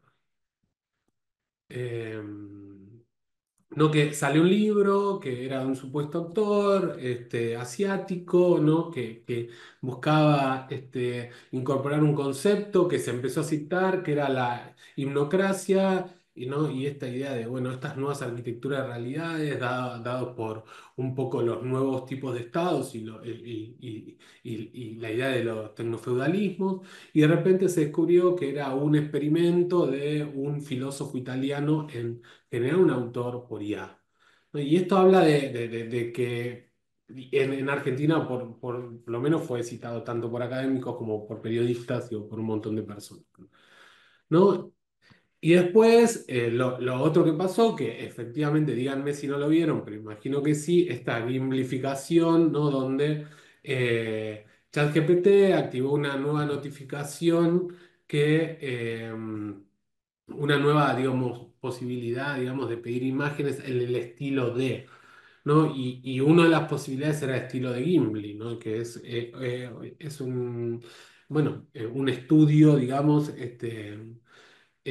también japonés, ¿no? Que tiene una vasta cantidad de películas y que se jactan, digamos, por el proceso artesanal de la composición de lo que hacen, ¿no? En contraposición a un Pixar, por ejemplo. Y de repente empezamos a ver miles de estas imágenes compuestas por inteligencia artificial en Internet, ¿no? Y donde esta imagen que pertenecía al terreno de lo singular, de lo único, de cuando aparecía, decíamos, mirá, una imagen nueva de Gimli, se vuelve ruido, ¿no? Se vuelve ruido porque todos tenemos la capacidad de generarlo y cuando generamos algo que lo vemos o gracioso o simpático, automáticamente lo subimos a internet y entonces aportamos, ¿no? En esa lectura a que pasar de una obra maestra de lo único a millones de imágenes que generan un ruido digital. No, pongo esto también para discutirlo, para provocarlo, pero entender en qué contexto hoy estamos parados como en las industrias creativas y esto. Digo, bueno, yo ahí como presidente del IEL soy Nicolás Maderi. Hoy por hoy, de hace 5 años, dirijo Futurex y mi trabajo está centrado en desarrollar información vinculada al cruce del sector cultural y la tecnología en Latinoamérica. En particular, hablamos de IA. Los últimos 3 años estuvimos enfocados desde distintos lugares a sistematizar información, eh, por un lado para el ecosistema de la música de Latinoamérica, con un reporte y con una publicación. Por otro lado, para generar espacio de diálogo vinculado a la creatividad digital en este aspecto. Y por último, que hoy voy a dar algunos spoilers o no, acabamos de presentar la semana pasada un reporte que hicimos para el gobierno de Chile sobre el cruce de la inteligencia artificial y la cultura, ¿no? Pensando en las economías creativas, que es interesante porque es una de las pocas publicaciones gubernamentales que plantean este foco, ¿no? Y los datos que suceden, digamos, son bastante interesantes. Algunos seguramente nos pueden parecer el sentido común y otros también plantean de la necesidad o urgencia de abordar estas prácticas y también entender que este, eh, que estamos en un contexto muy dinámico y los gobiernos, digamos, tienen que, las instituciones, los gobiernos y demás, tienen que poder entenderlo y las organizaciones, las empresas, poder entenderlo en tiempo real y dar con diálogo en eso. Entonces, también este reporte es un híbrido, ¿no? Entre una divulgación, reporte y provocación.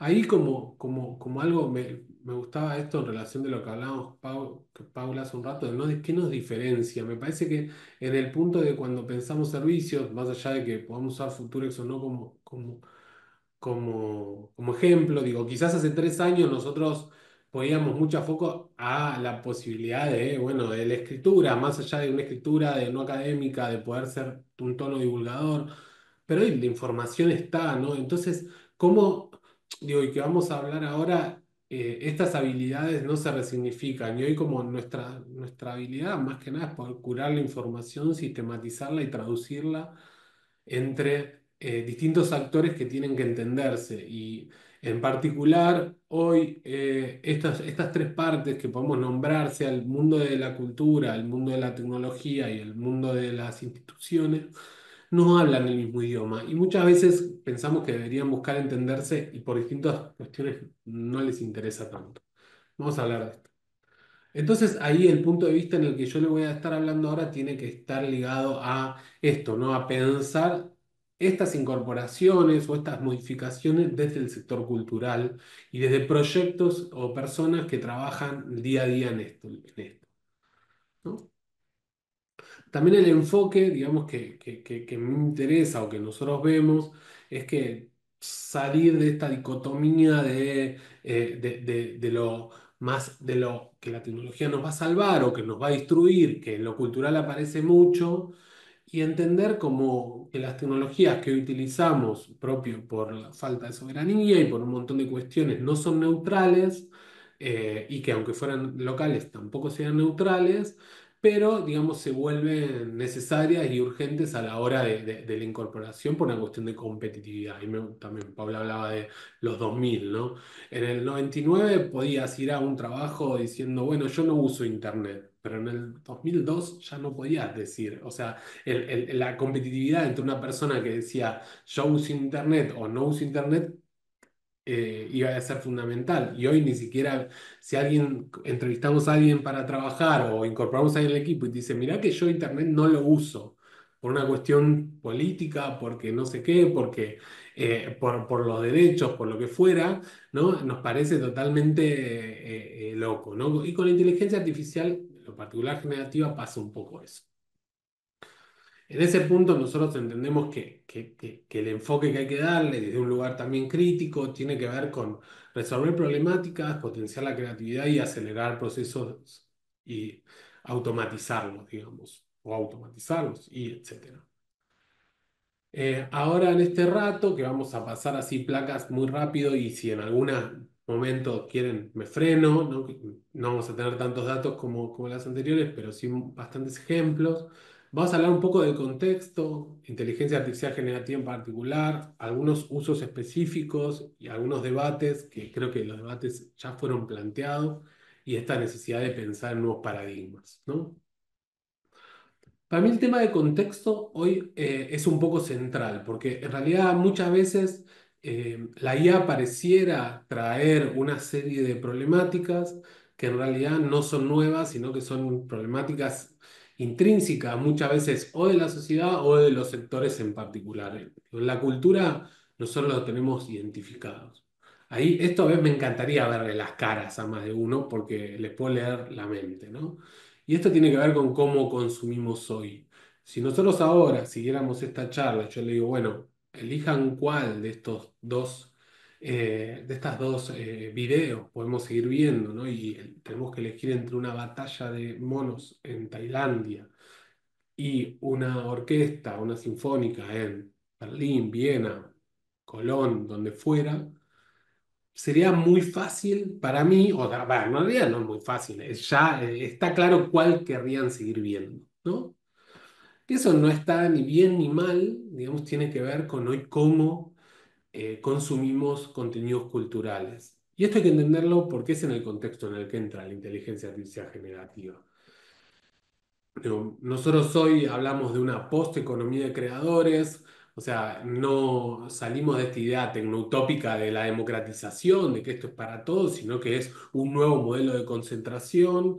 En lo particular en Spotify, el 90% del consumo se va entre el 1 y el 4% de los creadores, de los artistas. Y básicamente estamos consumiendo en un formato en el que las plataformas nos están buscando atraer y retener, ¿no? Acá a nosotros nos gusta mucho un artículo que es el año pasado lanzó un periodista de música estadounidense que se llama Ted Gioia, que se llama El Estado de la Cultura, ¿no? Donde él pone foco en esta idea de cómo la cultura hoy es parte de esta economía, ¿no? De la distracción o la economía de la atención, podemos llamarlo, ¿no? Y como la economía de la adicción, ¿no? Es que eso nos ayuda mucho a entender, porque efectivamente lo que hoy los contenidos culturales y las industrias culturales en general entran en este embudo dándole la mayor, o sea, el mayor valor que tienen, que es su contenido, a plataformas que lo que principalmente buscan son, por un lado, nuestros datos y por otro lado, retenernos en esas pantallas, ¿no? Y me parece que es una forma también de decir, ¿por qué necesitamos un uso crítico de la inteligencia artificial? Es porque hoy es muy fácil ser consecuente a este modelo.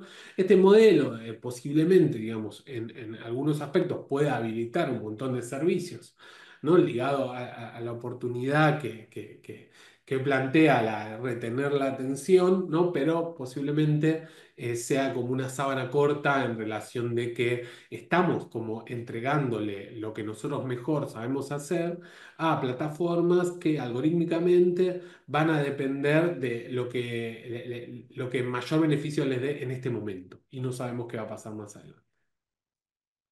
Bueno, este es un ejemplo. Este es un ejemplo de nosotros, ahí cualquiera de nosotros en algún momento del día, ojalá alguno no, levante la mano, pero no de esta cuestión compulsiva en la que muchas veces nos encontramos, ¿no? Como este fenómeno del doom scrolling, eh, viendo la pantalla y alternando entre contenidos en el que la mayoría tiene una calidad muy baja. Y estas son las plataformas tecnológicas buscando cómo nosotros podemos usar mayor cantidad de pantalla en la mayor cantidad de tiempo. ¿No? Estos son los Apple Vision Pro, no sé si todos están. Es un producto que sacó Apple con mucho impacto a corto plazo después con una meseta que bajó bastante. Y lo que tiene es que permite, digamos, un uso de la computadora, de las aplicaciones, sin dejar de tener el dispositivo, ¿no? Y de mirar además la realidad.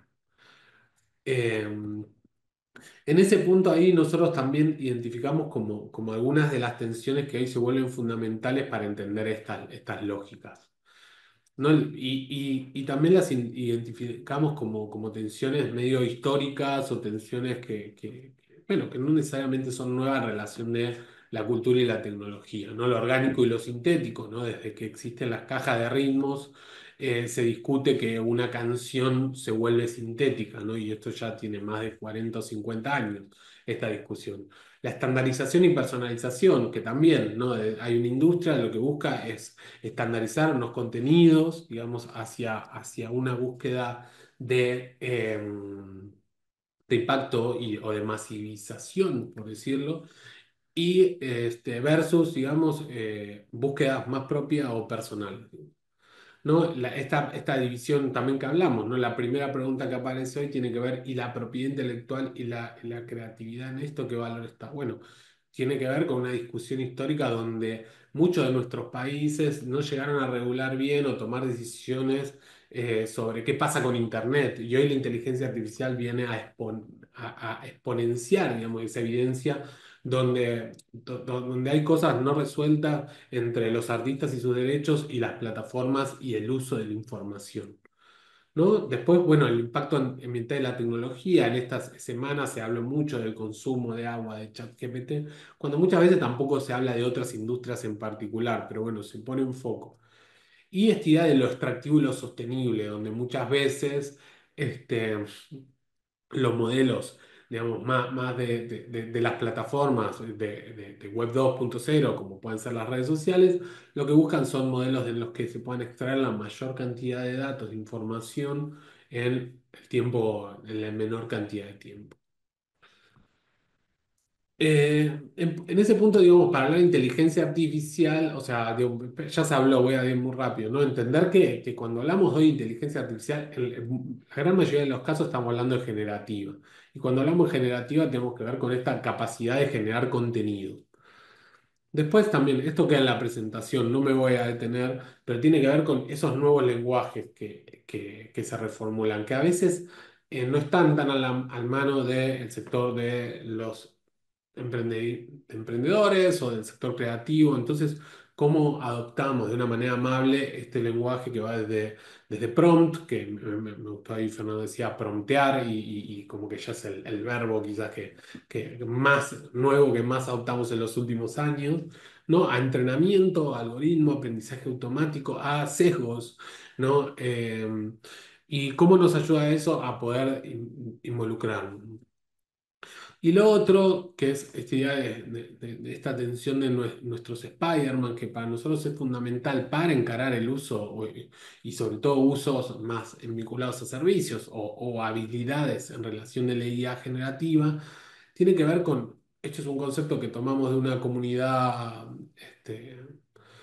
similar a nuestra, que se llama Water and Music, que es anglo, y que ellos plantean como IA creativa y IA funcional, ¿no? Y esta es una separación eh, muy sutil, pero es interesante y es diferente para cada una de las personas.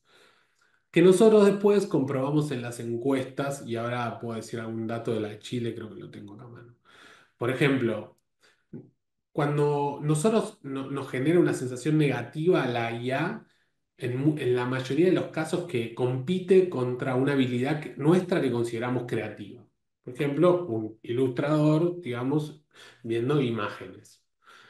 Pero, digamos, en general la consideramos positiva, digamos, cuando resuelve una función de algo que no tenemos ganas de hacer.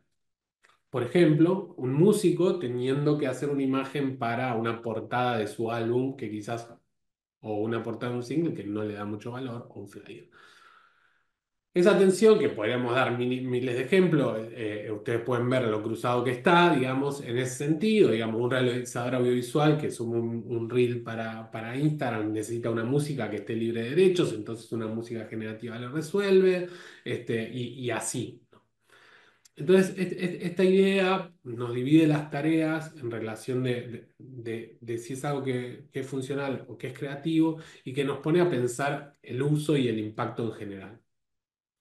Nosotros en esta encuesta que hicimos para Chile, que contestaron más o menos 400 personas del sector creativo, el 92% dice que lo utiliza para tareas funcionales, ¿no? Y solo un 34% lo utiliza para fines creativos. Y en ese 87%, de ese porcentaje, el 87% general usa texto, imágenes y video. Creo que imágenes debe haber crecido un poquito en estos meses porque ChatGPT incorpora esta herramienta, pero digo, esto es más o menos como utilizamos en general IA. Y es interesante este contraste, ¿no? Porque salía un poco el foco de la creatividad hace un ratito, ¿no? Y es decir, siempre está esa tensión entre qué va a pasar o dónde yo genero valor con lo que yo hago y ahí es donde está la creatividad. Y me parece que hay algo que es que cuando nosotros desarrollamos un servicio, que en general no tenemos tan claro, por lo menos en el sector creativo pasa mucho, dónde nosotros estamos sumando este valor, ¿no? Y decimos, bueno, ¿y cuál es nuestra diferencial en lo creativo en el que no nos necesariamente tenemos que sentirnos amenazados, ¿no? por la tecnología, sino tenemos que ver cómo esa tecnología potencia lo que hacemos? Y después otro punto que es central, que es que hoy es esto, impacta en toda la cadena de valor, ¿no? Desde la creación de contenidos, obvio, hasta la gestión y distribución de contenidos, la comercialización y monetización, consumos y experiencia de usuarios y la preservación y sostenibilidad cultural, ¿no? Que a veces pareciera que la IA viene a ser una amenaza y uno de los desafíos es buscar cómo la IA garantiza que el patrimonio cultural o creativo que tenemos continúe. Ahí aparece un ejemplo interesante dentro de los usos creativos, es de dos artistas, imagino que a Bad Bunny lo conocen, lo habrán visto en alguna instancia aunque sea, y después del lado derecho está Grimes, que es un artista más de nicho, más vinculado a la electrónica, en el que este es un ejemplo que usamos mucho para mostrar el contraste, ¿no? del impacto de la IA en el sector creativo. Ante un deepfake, o sea, como una canción que se hizo de los artistas sin su consentimiento, usando su voz, ¿no? Estamos acostumbrados quizás más a los deepfakes de imagen, pero bueno, un deepfake de audio, imagínense una canción con una voz de artista. Estos dos personas actuaron como de una manera opuesta. Ahí Bad Bunny, digamos, lo que dijo es que si alguien escuchó esa canción y le gustó, que nunca más lo vaya a ver, que salga del grupo de fans, que bla, ¿no? Como volviendo a los 2000 me gustaría también verle las caras porque este ejemplo, hay una escena icónica, ¿no? de Internet y la cultura, que es que con las plataformas peer-to-peer y Napster, donde el baterista de Metallica, Lars Ulrich, es parte de un allanamiento, digamos, a un edificio con la policía, o sea, un rockero con la policía, bueno, etcétera. Y entonces, bueno, Bad Bunny toma esa posición. Del lado opuesto aparece Grimes. Grimes dice, ¿saben qué? El que quiere usar mi voz, yo voy a generar una plataforma donde van a poder utilizar mi voz y van a poder hacer canciones con mi voz. Lo único que le voy a pedir es que las suban a esa plataforma, las voy a distribuir yo y vamos a dividir las regalías al 50%. ¿No? Entonces se crea un proyecto que es Grimes AI, ¿no? Y que hoy, digamos, pueden entrar en Spotify y buscarlo, que tiene más de 200 canciones hechas de esta manera. Y esto me parece interesante porque me parece que a veces no vemos la capacidad exponencial que hoy tiene la tecnología. Y que de manera muy simple hoy podemos generar interacciones entre creadores y audiencias y potenciar ese uso creativo, ¿no? Desde esta es la plataforma muy sencilla. Este es un video que iba a pasar, pero no tengo tiempo, de un artista que directamente su narrativa se concibe desde la IA, de Flow GPT. Después lo muestro. No, y en paralelo, también lo que me parece interesante es, y en este lugar, a la hora de pensar servicios o dónde nos ubicamos, que lo pongo en la música, que obviamente es lo que sé, pero ya tipo, el modelo audiovisual tiene algo parecido, el editorial también, en el que las discusiones a gran escala hoy se dan. Las grandes discográficas, Universal, Warner y Sony Music, están discutiendo con las grandes plataformas de generación de audio. Udio y Suno particularmente, si no las probaron, recomiendo para entender qué es la posibilidad de audio generativo, ¿no? Esta idea de escribir algo y que salga una canción. Eh, y es interesante porque, bueno, las discográficas, tres discográficas que tienen el 70% del mercado de los derechos, o sea, un super monopolio, digamos, están discutiendo como siempre mantener, negociar y mantener el status quo que las mantiene en ese porcentaje de mercado. Y las plataformas lo que buscan es usuarios, digamos, para conseguir más y mejor inversión, digamos, y posibilidad de más generación de contenido. En ese punto, la mayor parte de las personas que trabajamos en las economías creativas, no estamos representados. Y ahí yo creo que es donde también está la oportunidad en este contexto. Es que cómo generamos voces que salen, digamos, y esto no tiene que ver con la IA, sino se visibiliza como que salen de muchas veces de los binomios entre los grandes D, digamos, y pensamos qué sucede con los laterales, con las capas de abajo. Esto es un ejemplo de hoy se está discutiendo. Veamos, lo traigo porque no sabía si lo iba a decir, pero justo cuando preguntaban lo de la propiedad. En la música hoy se está discutiendo mucho cómo hacer para que una canción no sea parte de estos entrenamientos, ¿no? Porque básicamente lo que dicen Suno y Udio es que ellos entrenan con toda la música que hay en Internet, sus modelos, como lo puede hacer cualquier persona, ¿no? Que es una falacia, o sea, podemos discutirlo un buen rato, porque efectivamente una persona no tiene esa capacidad de escuchar toda la música.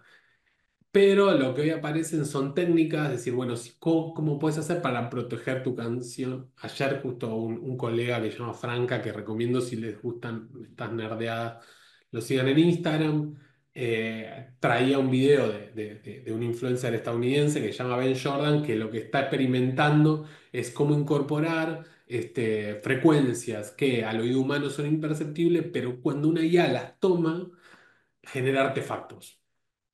Artefactos son unos sonidos que cuando uno escucha música con inteligencia artificial se escucha como roto o como o raro, ¿no? Entonces, esto es una discusión que es en tiempo real y eso también es interesante, que cualquier cosa que estamos hablando ahora es un poco temporaria, digamos, por decirlo, o dinámica. Ahí un poco, en realidad, pensando en esto que estamos hablando y en posibles usos, me gustaba plantear estos puntos que creo que están muy ligados a los que se fue hablando en las charlas anteriores, ¿no? Que tiene que ver hoy la posibilidad de co-creación entre artistas y tecnología es altísima. La posibilidad de que esta posibilidad de co-creación expanda la creatividad a nuevas dinámicas de diálogo es muy alta, ¿no? La posibilidad de que, es eso, cualquier persona hoy incorpore lectura de datos que hasta hace un tiempo no era tan fácil, se vuelve un poco fundamental. Automatizar procesos en el cotidiano, digamos, creo que es algo clave también, ¿no? Pero también estos dos últimos dos puntos que tienen que ver con personalizar, entender que salir de la idea de lo estándar y lo sintético y pensar sobre todo cómo esta tecnología nos requiere un punto más de gobernanza ética en relación de cómo lo trabajamos internamente. Estos son tres habilidades que nosotros poníamos, me gustaba, las digo rápido en relación del, se venía hablando, ¿no? De habilidades, es decir, bueno, ¿qué habilidades nosotros detectamos que se ponen en valor hoy, ¿no? De decir, bueno, esta idea de saber dar una instrucción, un prompting que parece algo básico, yo no sé cómo pedir, se vuelve cada vez más complejo y efectivamente requiere ejercitarlo y entenderlo, justamente para salir de lo estandarizado. La idea de poder curar qué contenido que generamos con IA tiene valor o no también es algo clave en este sentido. Y la integración estratégica de esto en el punto en el que no, es muy sensible decir, por ejemplo, digo, hablo nosotros, escribimos un reporte que utilizamos inteligencia artificial tanto para los modelos de Deep Research, tanto para modelos de aceleración de escritura, para lectura de datos, digamos, está muy sintetizada la información. Cómo yo integro eso efectivamente a un contenido, es fundamental, digamos, tener esa visión, ¿no? Y parecen tres cosas que vos decías son básicas, pero yo creo que ahí, como hablaba Paula, va a ser unas habilidades en las que el que la domine versus el que no la domine va a generar un valor diferencial. Voy a pasar muy rápido esto, digo, en pos de la creatividad expandida. Este es un ejemplo interesante que justamente es una de las plataformas como más hoy discutidas. Generó un concurso de remixes hecho por esta plataforma, en el que de repente antes para participar en un concurso de remixes uno tenía que tener esa habilidad de poder manejar software específico, tener ciertos conocimientos musicales mínimos, pero de repente hoy con Suno, cualquier persona que tenga una idea y que quiera remixarla, digamos, y que pueda escribirlo en texto, lo podía hacer. Y pusieron un premio de $100.000, o sea, era muy atractivo en ese sentido. Después, un ejemplo interesante de otro uso de la IA es que hay una empresa que se llama AudioShake, que lo que hacen ellos es separación de pistas. O sea, una canción la pueden separar en todas las capas de sonido que tienen, ¿no? Batería, bajo, imagínense, es una orquesta, los distintos instrumentos. Y lo que hicieron fue un acuerdo con Disney para, para procesar más de 33.000 obras de Disney, que lo que van a hacer es cambiar la dinámica de escucha, digamos, de cómo consumimos música. Efectivamente, nosotros vamos a poder elegir una película y vamos a decir, me sé las canciones y las quiero cantar, así que karaoke. O esto lo quiero con un sistema, o este instrumento no me gusta. Entonces vamos a poder tener una escucha muy, muy personalizada, más allá de poder revivir o remasterizar catálogo que capaz tiene 50, 70, 80 años en una calidad muy alta. Después, este es un caso de un artista que me parece interesante que se llama Sara Malacara, que es de acá de Buenos Aires, una artista de Urbana, que tenía un lanzamiento de un álbum y tenía un viaje, y durante 3 meses de ese viaje su comunicación estuvo hecha por IA, y avaló su relato con IA, ¿no? Y decir cómo hoy esta presencia obligada que nos piden las redes de comunicaciones, las redes sociales, Internet, digamos, pueden ser reemplazadas, sustituidas y como pueden ser parte de una narrativa.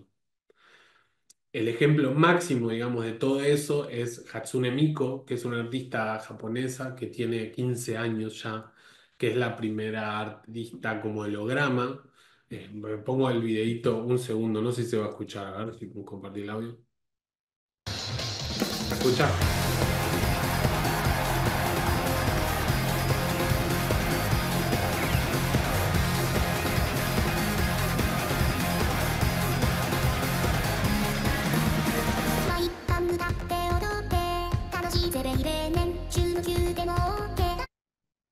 No, podríamos estar horas. Esto responde rápido a la pregunta si uno puede o no, digamos, si esta idea de no, porque los artistas tienen que ser humanos. Y decir, bueno, mira, en Japón hay ya varios ejemplos, y en Corea, digamos, y demás, Asia, sobre todo, donde vieron la primer plano, y por eso me gusta, hay, no sé, 20.000, 30.000 personas saltando, viendo a un holograma, ¿no? Que tiene una banda real, etcétera. Y entonces me parece interesante la relación de las narrativas. Y eso, digamos, no tenta necesariamente contra el trabajo, digamos, porque efectivamente en este proyecto es una mega empresa, ¿no? Nada, lo quería mencionar. Y ellos, por ejemplo, ya desde hace años, el proyecto de Grimes, que parecía innovador, Ahora en una investigación que estamos haciendo sobre tecnologías inmersivas me encontré que todos los miembros de la banda tienen sus sintetizadores. Entonces vos te podés bajar la voz de cada uno de los miembros y usarla, ¿no? Entre ellas la de Hatsune Miku.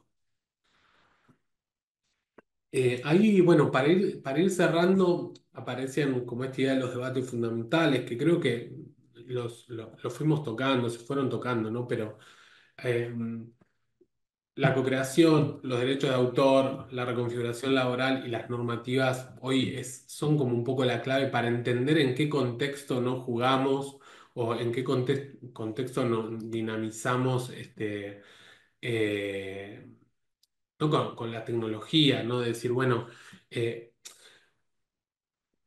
en pos digo, del derecho a autor, digamos, hay tanto para el lado de los creadores como para el lado de las plataformas, es decir, cómo funcionan los entrenamientos, los datasets, en ese punto, digamos, en la reconfiguración laboral, digo, está claro que, no sé, hay un dato creo que del Banco Mundial, no sé, lo saqué que es que entre el 26 y el 34% de los trabajos se van a transformar. Y cuando hablamos de las transformaciones, no necesariamente tiene que ver por ahora entre humanos y robots, sino que entre humanos que manejen inteligencia artificial y humanos que no lo manejen. Entonces me parece que estamos ahí en algún momento medio clave en eso. Después con el tema de las normativas, digo, hay muchos ejemplos, no hay tantos ejemplos hoy, perdón, hay algunos ejemplos como la ley de la Unión Europea, como las recomendaciones éticas de UNESCO o como las políticas que tiene para la inteligencia artificial Chile. Chile está muy avanzado con el tema, pero básicamente todavía nada está aplicado, digamos, a la bajada. Nosotros algo que creemos fundamental y en lo que estamos empezando a trabajar tiene que ver cómo las organizaciones, instituciones, empresas, startups incorporan protocolos de uso de inteligencia artificial generativa, sobre todo en los sectores creativos. Porque básicamente muchas veces estamos en la discusión grande, pero nuestros equipos internamente no tienen claro cómo se puede usar esta tecnología. Nuestros clientes no tienen claro en qué marco nosotros dejamos de utilizar la tecnología y esto ya sale del hecho de se puede utilizar o no. No digo, ya esa discusión la sacamos, tiene que ver cómo vamos a utilizarla. Digo, en mi contexto, digamos, o desde Futurex, yo permito estos usos de la inteligencia artificial generativa. Y creo que ahí hay un punto de trabajo que hoy tienen todas las organizaciones que es muy interesante, incluso hasta como servicio. En ese punto, digamos, esto es una frase de la persona que desarrolló el modelo de Grimes, que básicamente plantea que todas las organizaciones del sector de la música, pero el cultural, tienen que tener estas transformaciones y si no, de acá a 5, 8 años van a quedar en el camino. En el punto de pensar estos paradigmas, digo, nosotros nos parece que el eje también está en discutir el territorio donde dinamizamos la cultura hoy, tanto como en lo presencial, que tiene que ver con Internet, cómo buscamos espacios, digamos, que busquen conexiones más significativas, digo, entender eso, digo, Paula también lo decía, no entender el cliente o las audiencias en un proyecto y generar otro tipo de conexiones, hoy va a ser un valor que la mayoría de los proyectos no van a tener. Y salir, pensar menos en lógicas de algoritmos o de atención que van a funcionar quizás en dinámicas extractivas a corto plazo. En relación de la creatividad, digamos, como preguntas centrales, tanto de qué distancia la creatividad humana de las máquinas, o qué es en sí mismo la creatividad, o qué incluso es un artista, qué es original, me parece que son preguntas que hoy están en un gris que tenemos que pensarlo, ¿no? Y como qué podemos hacer, me parece que también, ¿no? Como pensarnos cada vez más humanos, ¿no? Decir, bueno, fomentar la curiosidad, digamos, salir, frustrarnos con algo que no nos gusta, parece obvio, pero digo, fomentar el pensamiento crítico, digo, salir de las obviedades y cómo involucramos, digamos, eh, desde el sector creativo, cómo nos involucramos en los ecosistemas tecnológicos o de los sectores en general. Eh, y cómo en ese sentido pensamos como estas incorporaciones dentro de nuestras organizaciones, que hoy sí o sí tienen que adaptarse. Bueno, ahí dejo mi contacto y si quieren, no sé si quedó tiempo, más o menos, creo que estamos a las 12 en punto. Eh, Preguntas o lo que sea, acá estamos. Muchísimas gracias, Nicolás. La verdad, muy completa la presentación y un poco para abrirnos la mente de lo que está sucediendo hoy en día en el plano de la música y en el plano de la creatividad en general, ¿no? Con lo que es la emergencia y la importancia cada vez mayor que está teniendo la inteligencia artificial generativa. Si alguno tiene una pregunta, estamos en hora, pero a través del el chat puede escribirla, le podemos hacer a Nicolás. Si no, yo tengo alguna duda de la presentación. Hablabas un poco, bueno, hacia el final, pero a lo largo de la presentación también sobre co-creación y las nuevas posibilidades para la creación cultural. Te quería preguntar, bueno, mencionaste el caso de Grims, se pronuncia así, ¿no? De este Sí, Grimes, artista. sí, sí, sí, sí. Grimes. Quería preguntarte si también hoy en día en el plano de la música la inteligencia artificial está siendo usada por grandes artistas, no sé, se me ocurre para ir probando canciones con su voz o de alguna manera, digamos, cómo interviene en ese proceso y cómo la utilizan los grandes artistas y las grandes discográficas en general, si es que la utilizan. No, es obvio que la utilizan, digamos. En proyectos mainstream, o sea, se utiliza. El tema es si se utiliza o no dentro de los procesos creativos. Dentro de los procesos creativos, ya hace tiempo, y ya te diría un par de años seguro y más, este, el modelo mainstream de creación de música, digamos, está basado en generar demos y probarlos con el artista, y ya hace mucho que se utilizan clonación de voz para eso. Después, digo, hay algo más, por ejemplo, Kanye West, que artista controversial por donde se lo mire, pero unos fans afirmaban que una de las canciones que él había lanzado no estaba hecha con su voz, sino estaba hecho con un modelo de clonación de su voz. Ya. Hay una parte ahí que nosotros no podemos saberlo, que entra dentro del terreno, obviamente, de lo ético, si muchos artistas o no están lanzando música efectivamente, y en qué porcentaje utilizando la IA, ¿no? Que me parece que también cuando discutimos qué es la creatividad y cuando nosotros estamos expuestos constantemente a consumir hoy, tipo, bueno, desinformación en todo sentido, desde pero desde lo cultural me parece que es interesante. Y obviamente que sí, o sea, digo, estuvimos haciendo un research para encontrar más casos y bueno, o hay personas que te dicen, sí, nosotros usamos acá y acá, y te dicen, pero no nos sirve decirlo ahora, etcétera, ¿no? Por una cuestión comercial de que parecería ser o no generar cierto, esto, decir como si usó ya es más o menos válido que si no lo usó, ¿no? Mm. Entonces, hoy estamos en ese momento. Bien.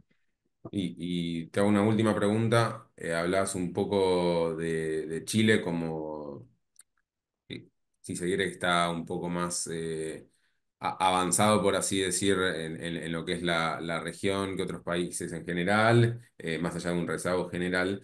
Esto lo mencioné, es el caso en cuanto a la regulación de la tecnología y de la IA en general, o también en cuanto a la articulación de estos mundos, como hablabas de creatividad, cultura, tecnología, digamos, y derechos o propiedad intelectual. Digo, ¿crees y si es así, digamos, qué avances pensás que tiene Chile o qué se puede aprender del caso chileno, por así decirlo?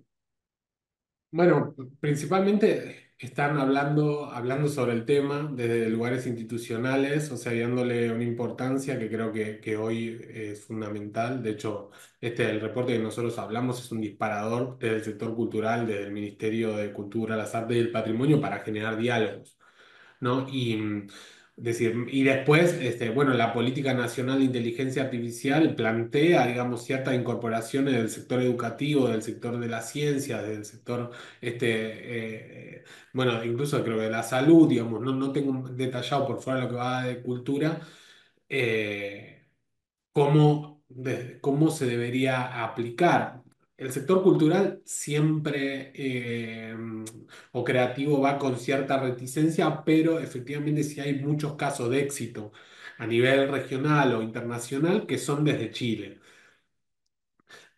Obviamente tiene un problema regional, digo, que también lo hablábamos, de falta de infraestructura, o sea, no tiene la infraestructura necesaria, pues son muchos proyectos que quizás se desarrollan embrionariamente en Chile, después salen, pero sí tienen algo bastante grande.